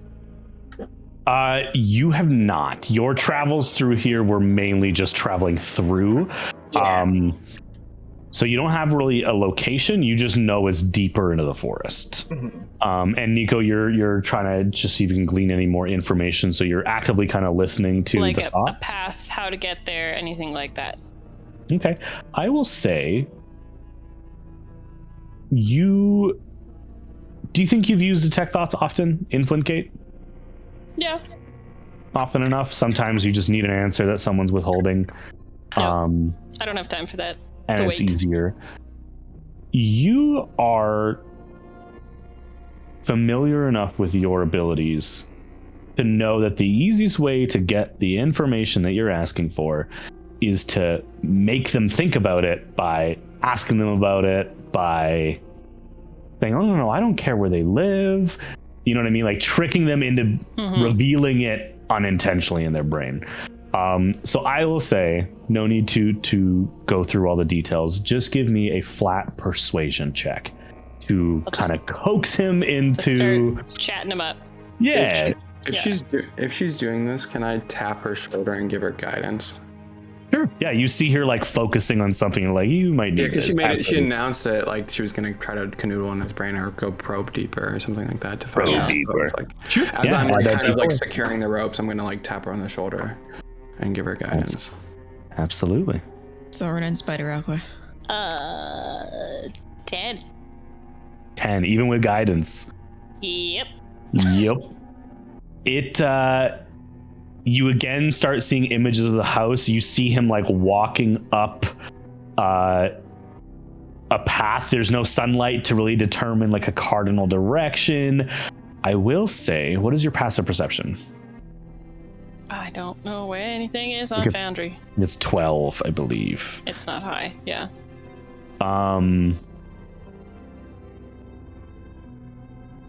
You see the outline of what looks like a clearing behind the house, as if the edge of the forest, or potentially the mountains that kind of encompass the forest. You surmise that it is likely on the edge of one of the mountain ranges. I will convey that to the party. Can I see the mountains in the background, or not that particular? The foliage is too thick. As you're seeing his vision, you just catch a glimpse of behind the house, a clearing opening up into... You don't see any trees behind the house, so it's likely the edge of the forest. Okay. If we're going to go find this place, it's not like we can leave the Weaver behind. We can. But isn't he going to try and escape? He can escape, but he has to find us. That's true. We literally were just trying to find out where the curse was coming from. He is no use to us anymore. You're right. We'll just have to make sure someone comes back eventually, because otherwise he'll likely starve to death here eventually. Well, of course, we're going to go in time once the curse is broken. If he can, maybe if he's determined enough to break out of my knots and Aqua's knots, then he can Moss looks at some food. Moss looks at him and is like, if we let you go, will you run away or will you keep trying to attack us?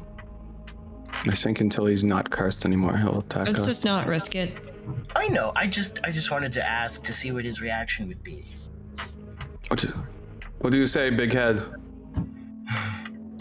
What was the question? Sorry, I was just laughing. If we cut you free, will you run away and leave us alone?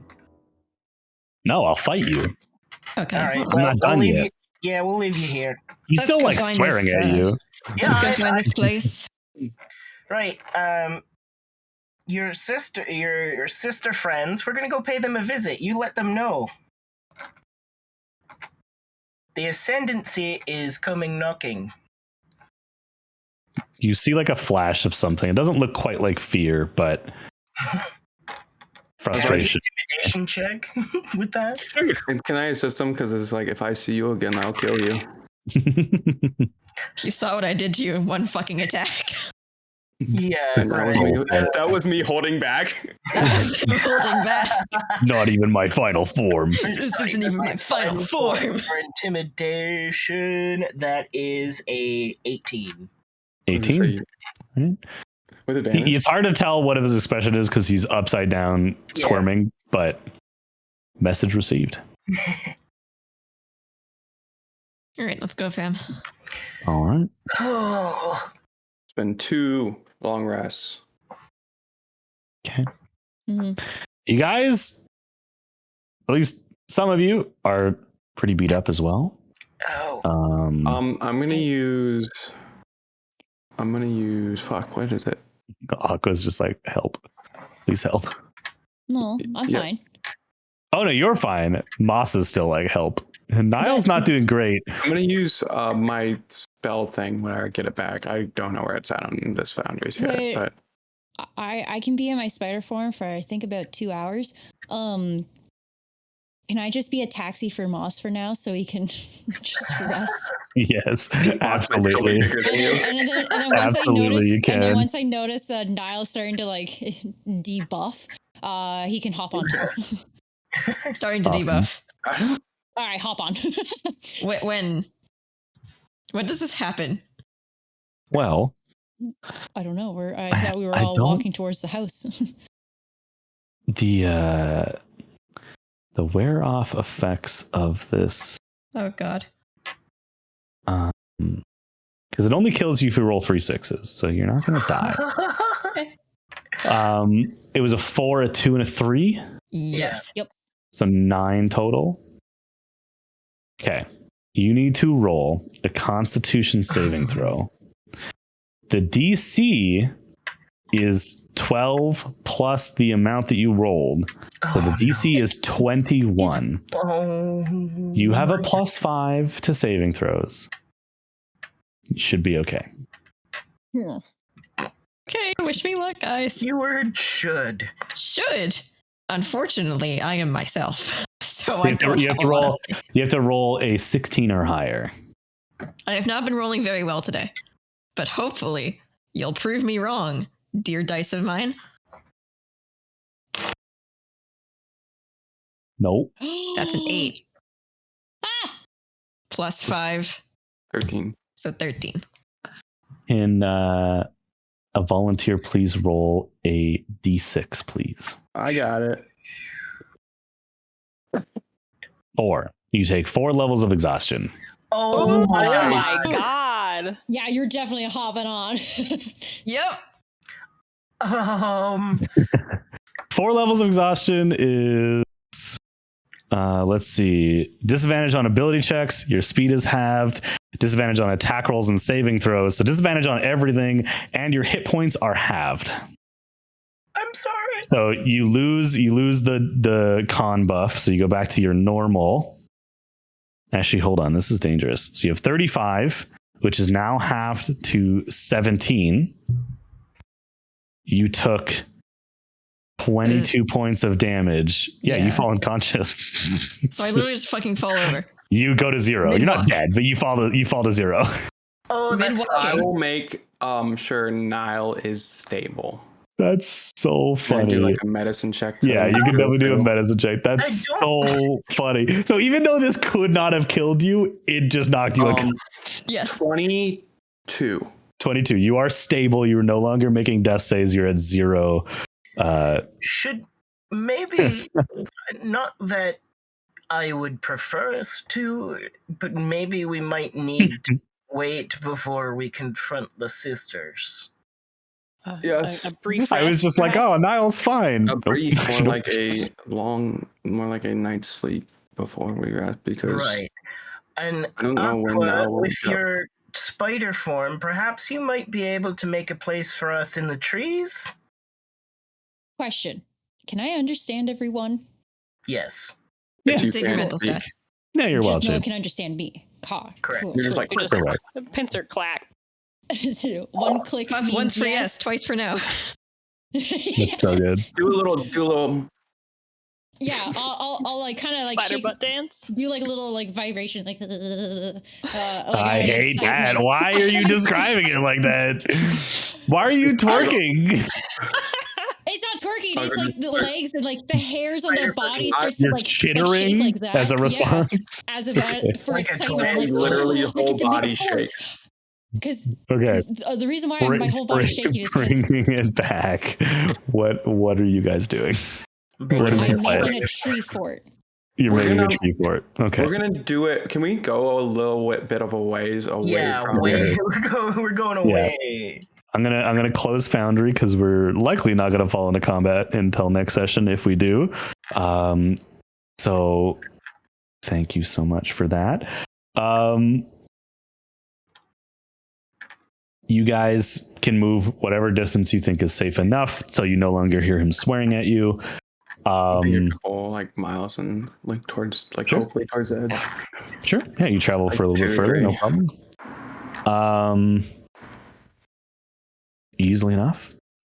You guys find an area that you think is suitable to rest for the night. And let's see. It's the third long rest. Everyone is beat up.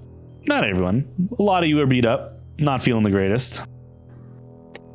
Who is taking first watch? I will. Niall and Nico, or Aqua and Nico. I would if I could. I will take second watch. Yeah, you are still unconscious for a while. I imagine eventually you wake up with 1 hit point, but I think you probably go immediately back to sleep. Yes. I have 4 Oh, levels I'm of alive, by the exhaustion. way. Yeah, you have 4 level exhaustion, which, by the way, you only lose 1 per long rest. Like we'd have to wait days for Niall to be I thought it healed. was Just, 2. I'll be fine. Just Actually, I gotta check my homebrew that we discussed. I Last- don't remember if last we campaign kept it was that. 2, but It I don't was know 2 about last this time, but I campaign. don't know if we kept that one. Let me check while you guys can roll your perception and talk amongst yourselves. Just give me a second here.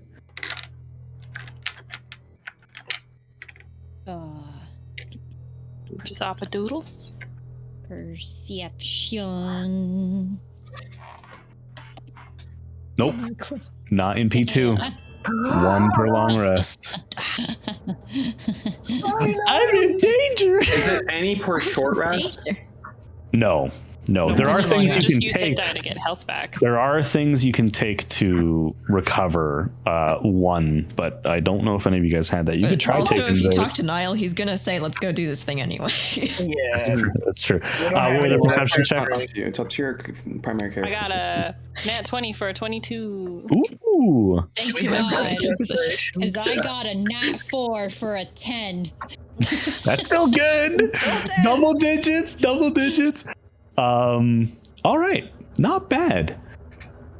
The forest is quiet.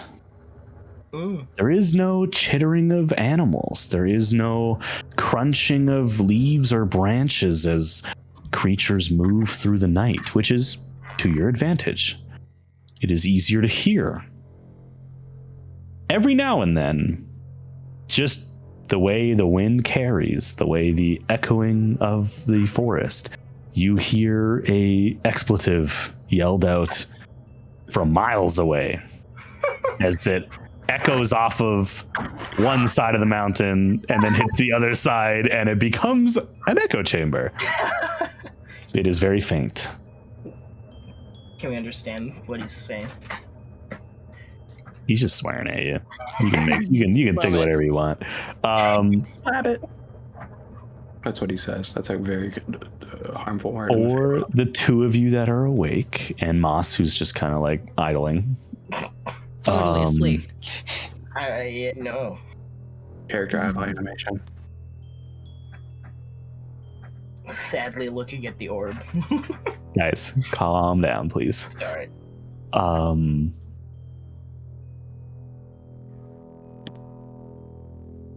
It's the first fairly big encounter in a while. You guys made out fine. In fact, you were the 2 who fared the best, I think, overall. Just due to the nature of how you experienced that. Nico, other than the alleyway where you and Soren met, what kind of combat experience do you think Nico would have? Very little, mostly simulation. Mostly simulations. Gotcha. So with that being the case, again, the thing you saw in the alley, creepy, weird, deadly. This was a talking goblin head on stilt-like spider legs who swallowed one of the party members. What's happening? What's going on in Nico's head? I remain concerned that the warriors I thought I found to help me accomplish one of various goals, maybe I put my eggs in the wrong basket. They don't seem as capable and formidable as I hoped they would be. To be fair, not the best showing of the unnamed Patria 2 party. Yep, definitely the case. Now, with the caveat that you guys were intending to keep this creature alive, so that's part of it. That's true. I remain gravely concerned because I'm not capable. I do not fight things very well. I was genuinely waiting to see if you would use your other portent on one of the shove checks, and I was like, I don't know what they're waiting for, but I'm here for it. This is great. 4 fails in a roll is hilarious.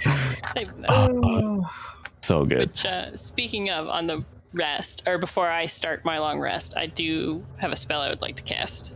Absolutely. Go I ahead. would like to cast Clairvoyance on the hut, the cottage. So I will create an invisible sensor within range in a location familiar to me, because I've seen it through the Weaver's eyes. Okay. I just want more information, as much as I can get. I want to know what we're walking into. Do you have clairvoyance? Yes, on Foundry I do.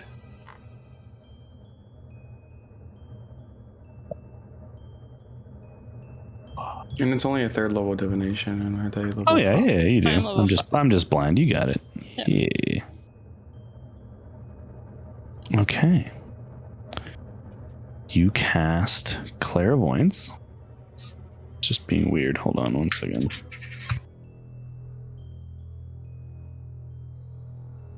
Ba, ba, ba.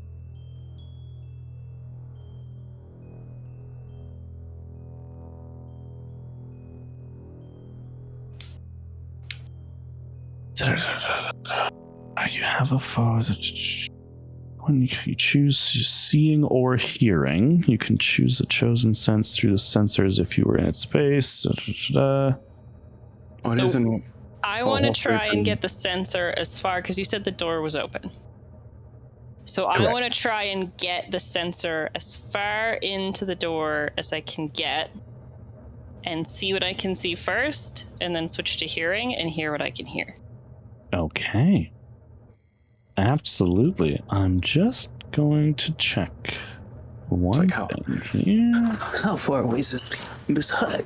Yeah, let me in, please. I would like to know what's going to murder us. Yeah, It's- because it's like, yeah, hopefully it's 1 mile range. Maybe if we're lucky, it'll just be 2 kobolds in a trench coat. Only 2? Not Oh, 3? hopefully they don't have true sight. You It's just a bunch of chewingas in a trench coat. Are Okay. we you close enough? look through the clairvoyance orb, and you are staring into the hut. Door is open. You are close enough, which gives you a lot of information. You see 2 creatures inside. I'm going to pull up what they look like.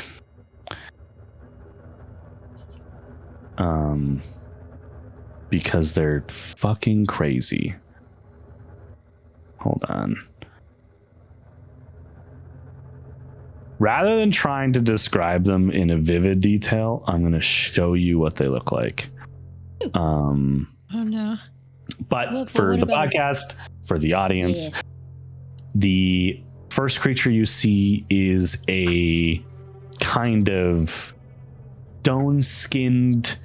stone-colored skinned woman, kind of hunched on what looks like a moldy, mildewed carpet that is kind of hovering in air, and she's just permanently crouching on it, kind of warming her hands on the stove. She has all sorts of baubles on her, and she's wearing like layers of green and yellow like fancy lace, I guess. I don't think that's the right word, but that's the word I'm using. That I just put it in notes. That's what you see. Almost Oh my like God. a turtle-like so she's- face Oh, with these bulbous eyes that are like right up against the She looks like a edge frog. of the creature. Yeah, a little frog-like, definitely. Greg? She'd like Greg. The other one you She might see, eat- she might eat Greg. equally nasty looking, is a little old lady with a classic witch's hooked nose, wearing what looks like a coronation dress, like very flowery, very flitty, blue, red, whites, and like navies. And she is currently grooming the mane on a rocking horse. Mm. And you see that creature there. Ooh. Ugh. Oh, that's fucking sick. Look at the key. And as you're kind of like looking at them, they both kind of look at the orb Shit. Fuck. and kind of smile in your direction and say, "Well, hello there, precious." I thought I felt a disturbance amongst our friends. Come and see, come and see. And the orb is dispelled.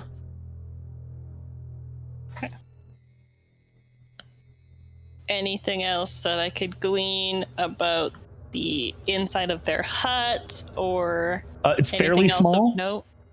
Nothing too fancy. Lots of alchemical equipment. A lot of like a very Clatch's witch's den type thing. Like nothing that you didn't expect from a place called the what was it? The Sisters of the Umbral Veil. Like just very creepy witch like. You see some definitive magic equipment in here. You see like glowing auratic spheres along like a shelf, like an oracle's looking glass. The rug that she is floating on is obviously magical. And there are some there's a lot going on. It was a lot to take in, and I think your focus would have been mostly on those two figures. But Okay. yeah. Okay. You come out of that as your watch ends. Who is woken up for second watch? Me. Soren. And Soren and Moss. I'd help, but I Soren's like, Niall, are you good? And goes back to sleep. I check on now and see if their condition doesn't worsen or whatever. But It's gotten better. Like they've faded away one level of exhaustion, but they're like pale than normal and like not looking good. so I only got 3 exhaustion now. Yeah, you only have Woohoo! disadvantage on everything, but you no longer have fucking half health points, which is like, that's like RKO. Like, you die after that. You don't usually get up after losing half your hit points. Okay. Go ahead and give me perception checks for your watch.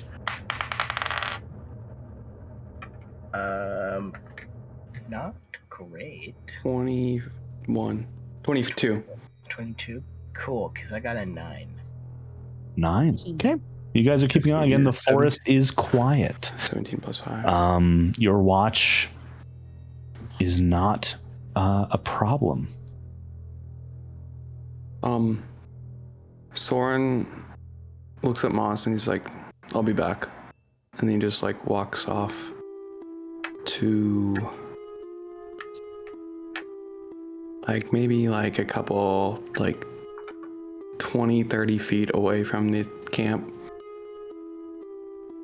And he sits down and he gets his blade out that he's missed so dearly.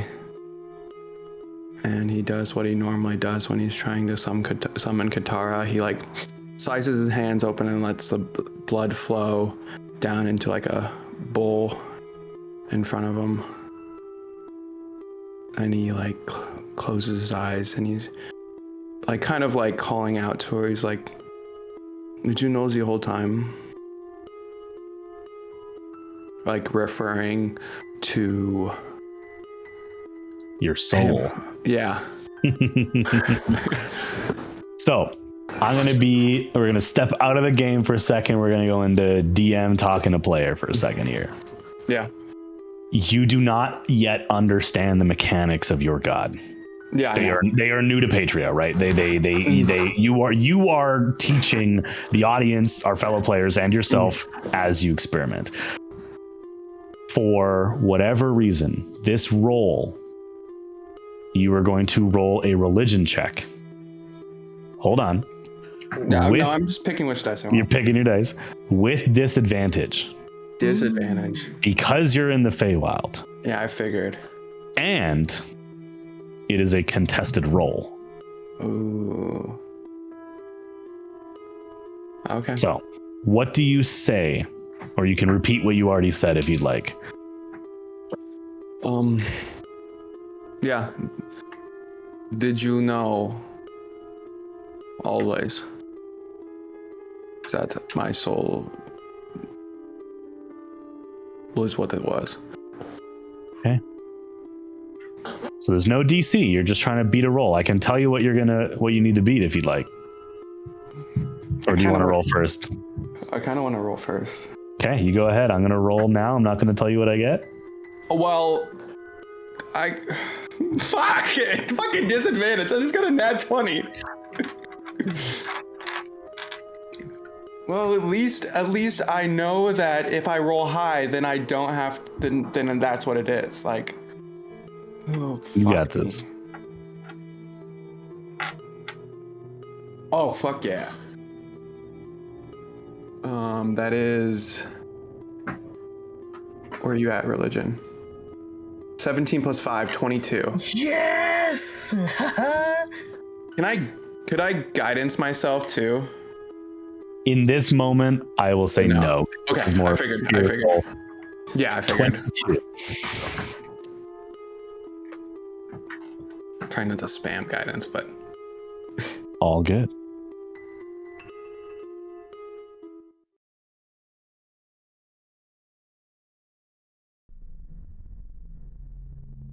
As was described, the forest around you is very quiet. There is no snapping of branches. There is no burrowing of creatures resting for the night or, as is the case with many forest animals, waking up for their nocturnal night. You feel and hear as you sit, I assume cross-legged, in a respectful kind of holding your body full and asking, there is a little bit of frustration in your voice. Did you know? But you feel and hear the ground beneath you tremor, very slightly, not an earthquake, but a burrowing of something, as a bloodied hand or pair of hands pulls open the earth and kind of, not gracefully, this isn't the graceful appearance of your goddess that you've seen before. She pulls herself out of the earth as if escaping from a grave.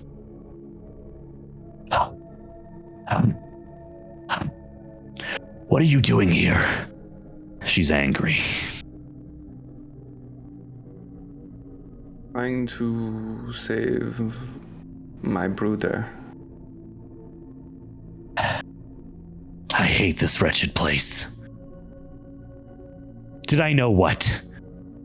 Did you know what my soul was? She kind of cocks her head.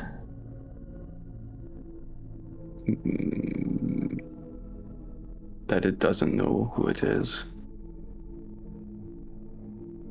Seems like even the champion of Lothar was confused when I uttered, I don't know, when he asked who I was.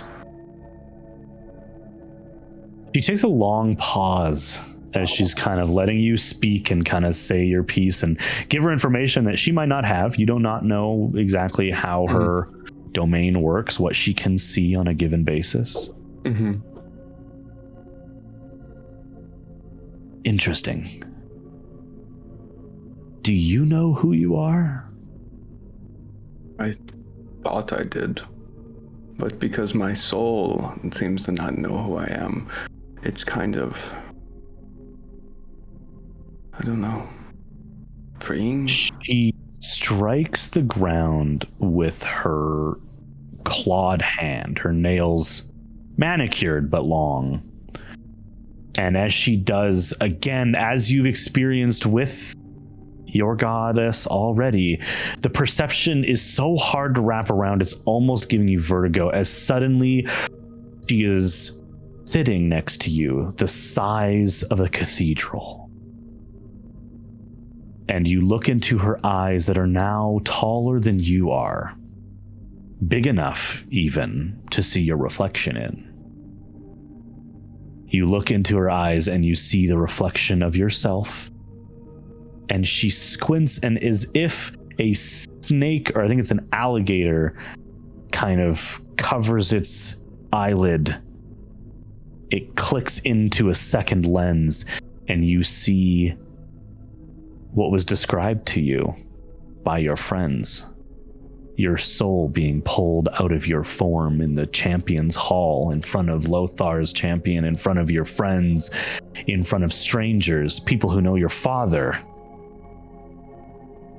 And you see that creature. Give me either an insight or a history check. I'm gonna go insight. Oh fuck! I'm rolling hot dice. Hey. 26. God damn, okay. 19 plus 7. You immediately feel guilt.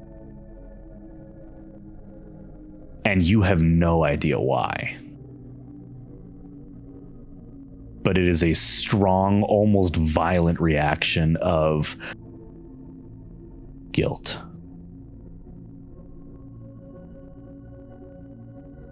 Again, in a moment, she is of your height. I cannot give you the answers you seek. What has been done to your soul is not of the gods. Do you know who?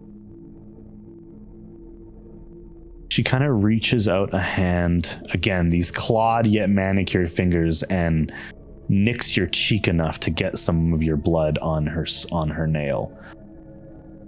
Tastes it. It's not a curse. It's not magical. Whatever what was done to you was...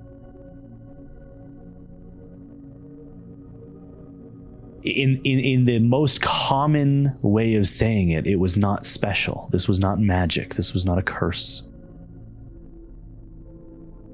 Whatever you are is natural.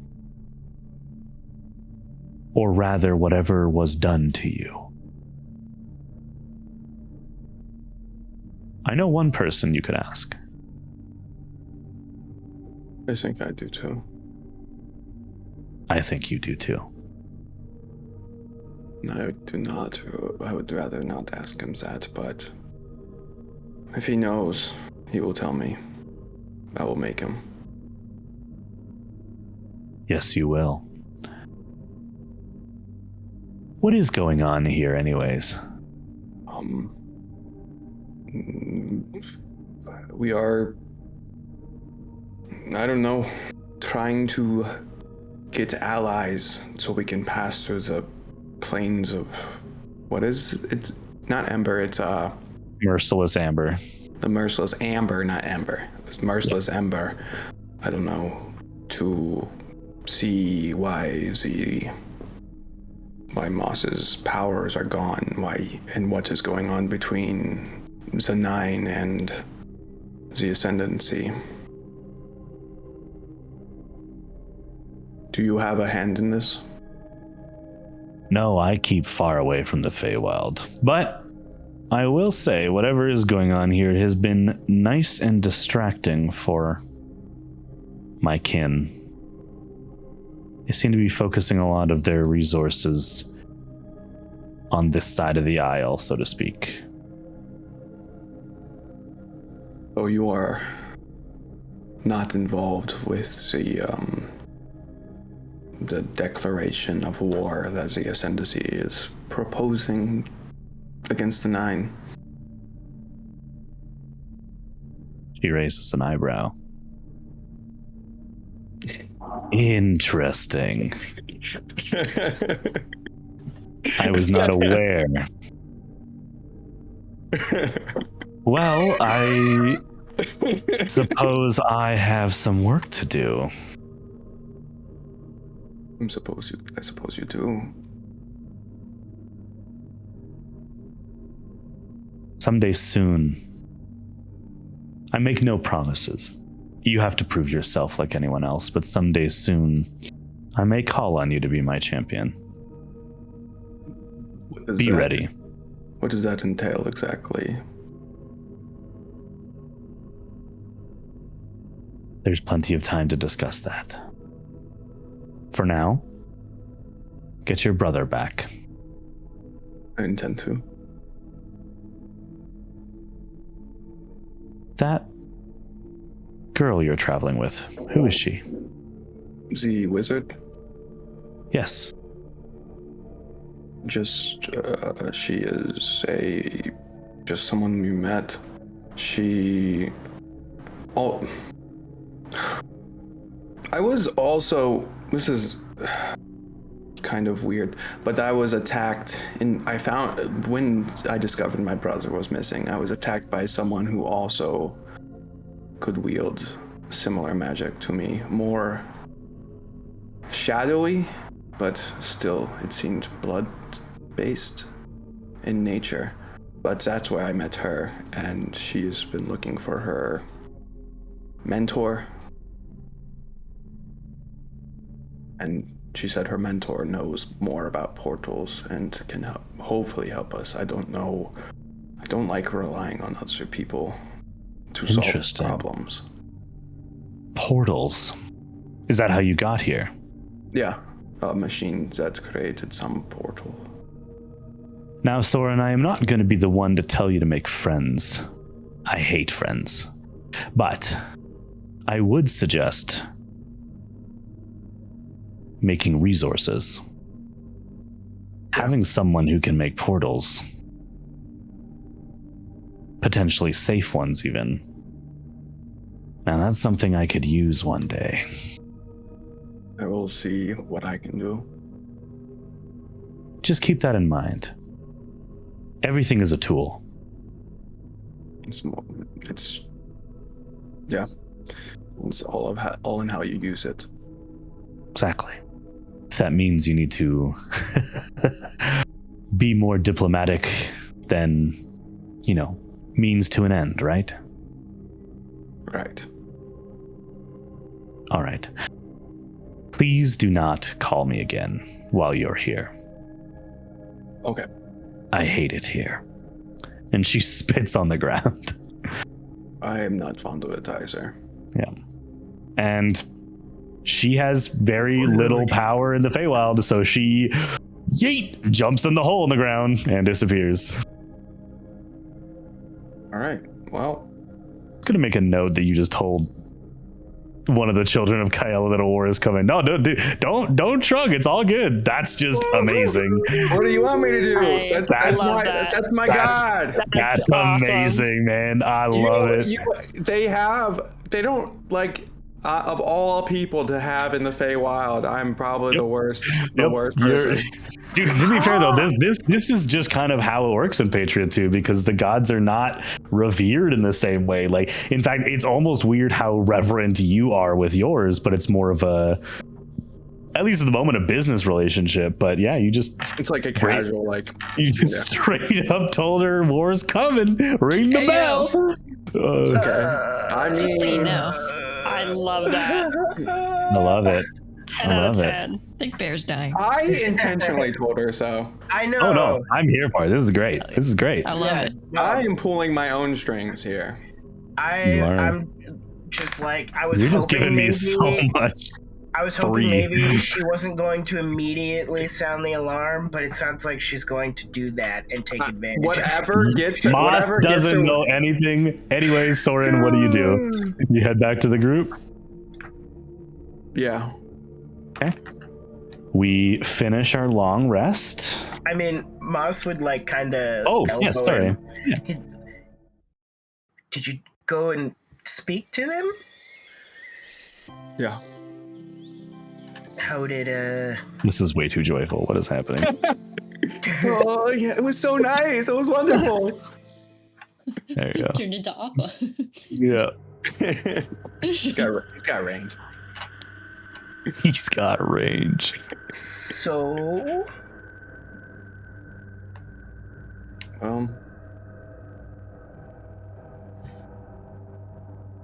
Didn't learn much. But she did. What does that mean? Just told her what happened. And apparently, she learned some things. Assuming we're implying you told her about the proposal for war, what was her reaction? Light surprise. Maybe not surprised, but intrigued.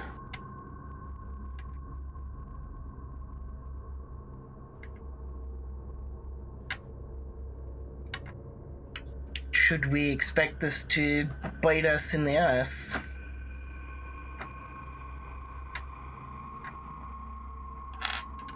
I don't know. I don't quite know. I think she is one... I'm probably saying too much.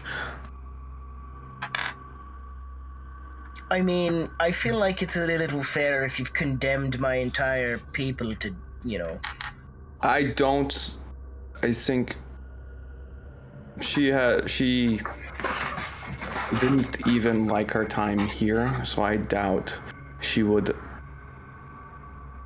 I don't know. Maybe if anything, she would use it to strengthen herself rather than to weaken the Feywild.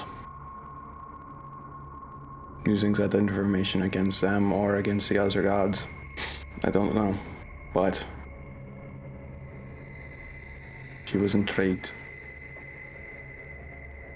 And well, of course she was. It's not every day someone tells you that there's a war between all-powerful beings on the horizon. Oh, this is so messed up. I hope you know this campaign is just going to be you guys building a giant fighter so that you can fight in the kaiju wars to come. Yo. You need 6 Become pilots. Voltron. Yeah, you need 6 pilots.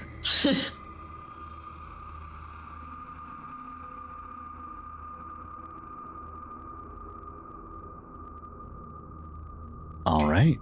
I feel like we're gonna get pitted against the gods. Or at Which least I ones? am. You might be. Yes. I know where my loyalties lie. And I'm fond of our relationship, and if it comes to blows, then I'm afraid I won't hold back, Moss. He kind of almost smirks at the remark. I know you are all powerful, but No, I appreciate the sentiment. yeah.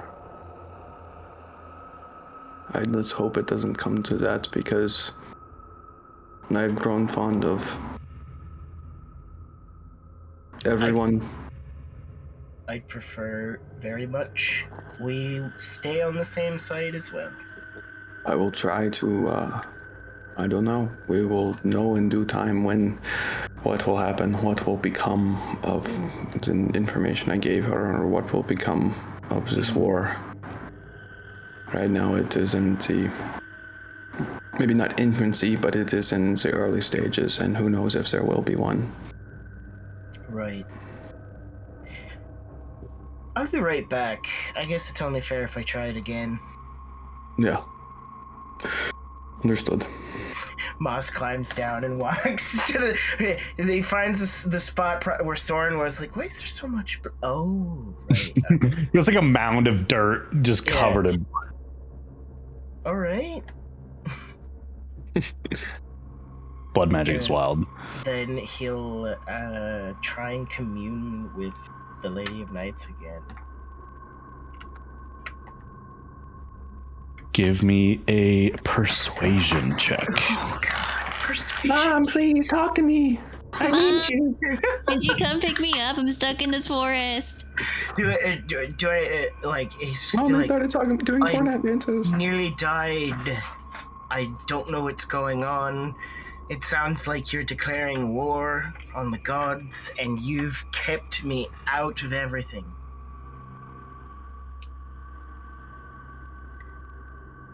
What's your persuasion check? Where's my Mackenzie die? Yeah.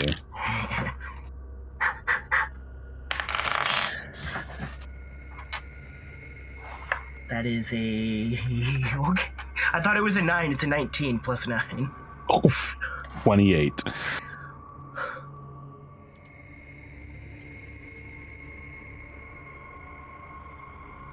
Rolled a 58. Yeah. DC was 30.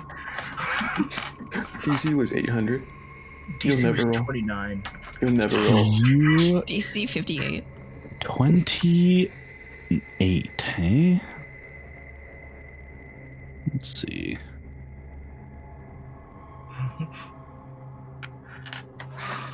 You do not see anything. You hear a voice in front of you, not in your head. Oh. It is a masculine voice, a throaty, powerful voice. Is it Gregorius? It is Gregorius. My brother. Brother, why are you here? Damn, I was getting asked that question. Yeah, you guys do keep getting asked that question. That is correct. First, I was here to figure out, to help my friends, and now I'm here to help them and get answers. Gregorius, what is going on?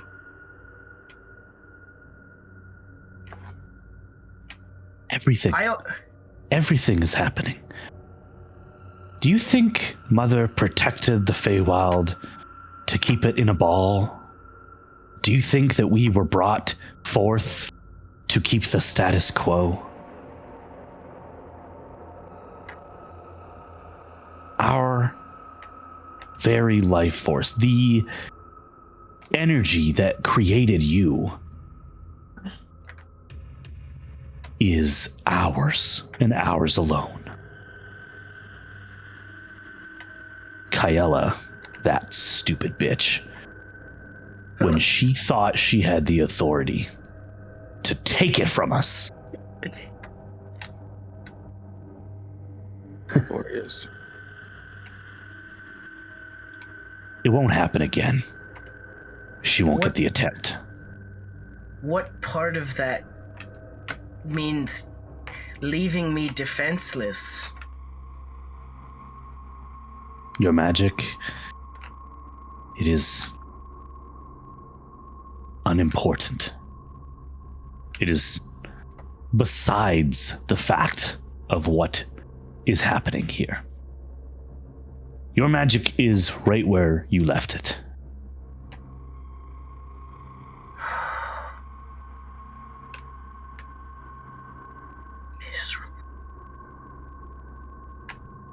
You hear the familiar sound of Gregorius folding in his massive wings. You don't see him, but whatever connection he's sharing with you is enough that you are able to take in some of the ambient atmosphere for wherever he is. Give me a perception check. Ooh, Mackenzie, don't let me down. 12. 12. You don't pick up too much more beyond the scales rubbing against each other as he kind of folds his body in. You do hear voices behind him. Not loud, not unassuming, just... But why are we not... You are going about this so foolishly. You could have everyone on your side, and yet she's done whatever this is. Is this why I was sent out? So I wouldn't be here to see any of it. Or interfere with it. You left. You made your choice. And I'm not talking about when you left the Feywild. You walked away from court. You walked away from your duty. I didn't walk away from my duty. I continued my duty outside of the court, where it actually mattered. Mattered to whom? The people who live here. The people that we're supposed to be protecting, helping. Our biggest threat is the outside.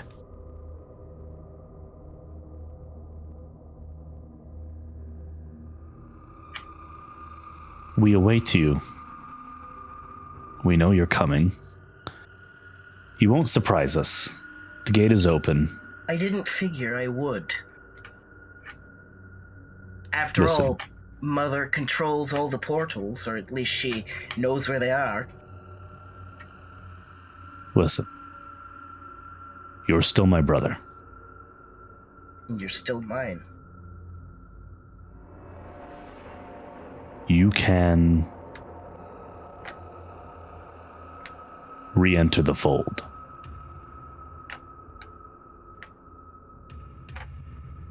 I don't agree with everything Mother does, but I agree with the why. You have two options if you plan to stay. You fall in line, or you find a way to replace her.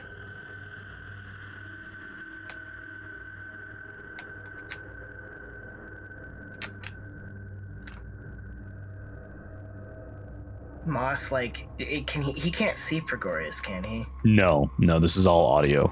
Out of, like, almost kind of like muscle memory to where their normal height comparison is, he kind of like just instinctually looks up where he would look at Gregorius's eyes, his face. You see a moon cutting through the forest foliage. This is because I left.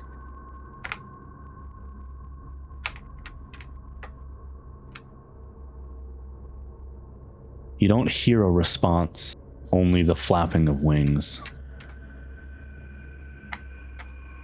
And I think as Moss eventually wanders back to the camp, one thing important for you to know, Moss, is you have never, ever heard your brother talk like that. Yeah. That was to like... threaten Kaela by cursing her name is one thing. Yeah, that's typical. But more than that, to say outright that one of your options is to replace your mother is like against our very nature. That is very, very odd.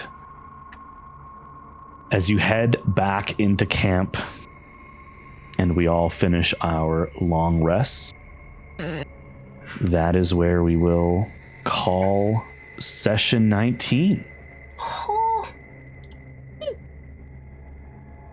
Damn! God. Guys. Damn. Moss comes back to the camp looking more shaken than even then. You just keep on getting your head bashed in with a rock, man. It's just not going well. But it's okay. Hey. You're getting there. I'm trending out, Moss trending down. Trending up, trending down. All right. 3 levels of Thank you guys so much for tuning in. We will see you guys same time next week, 8 p.m. Eastern, for session 20 already. Hey, yo, that's almost of the as old as I Chronicles of am. Patria. We'll see you. We'll see you then. Thanks, guys. Have a great night. Hey, Moss, if you want to replace your mom, my God did say she might have to kill her.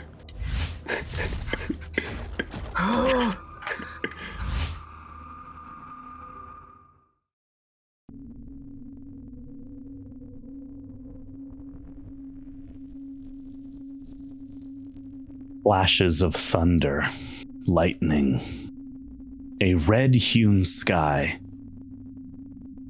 In the distance, a mountain range, and in the field in front of it, a painter painting a portrait. Uno's eyes look out and smile at the painter. A single bead of wet moisture mixed with the oils of the paint drip down the iris of Kuno. The woman painting smiles and wipes the tear. It's okay. You're safe here.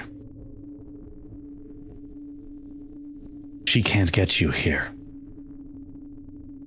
I won't let her.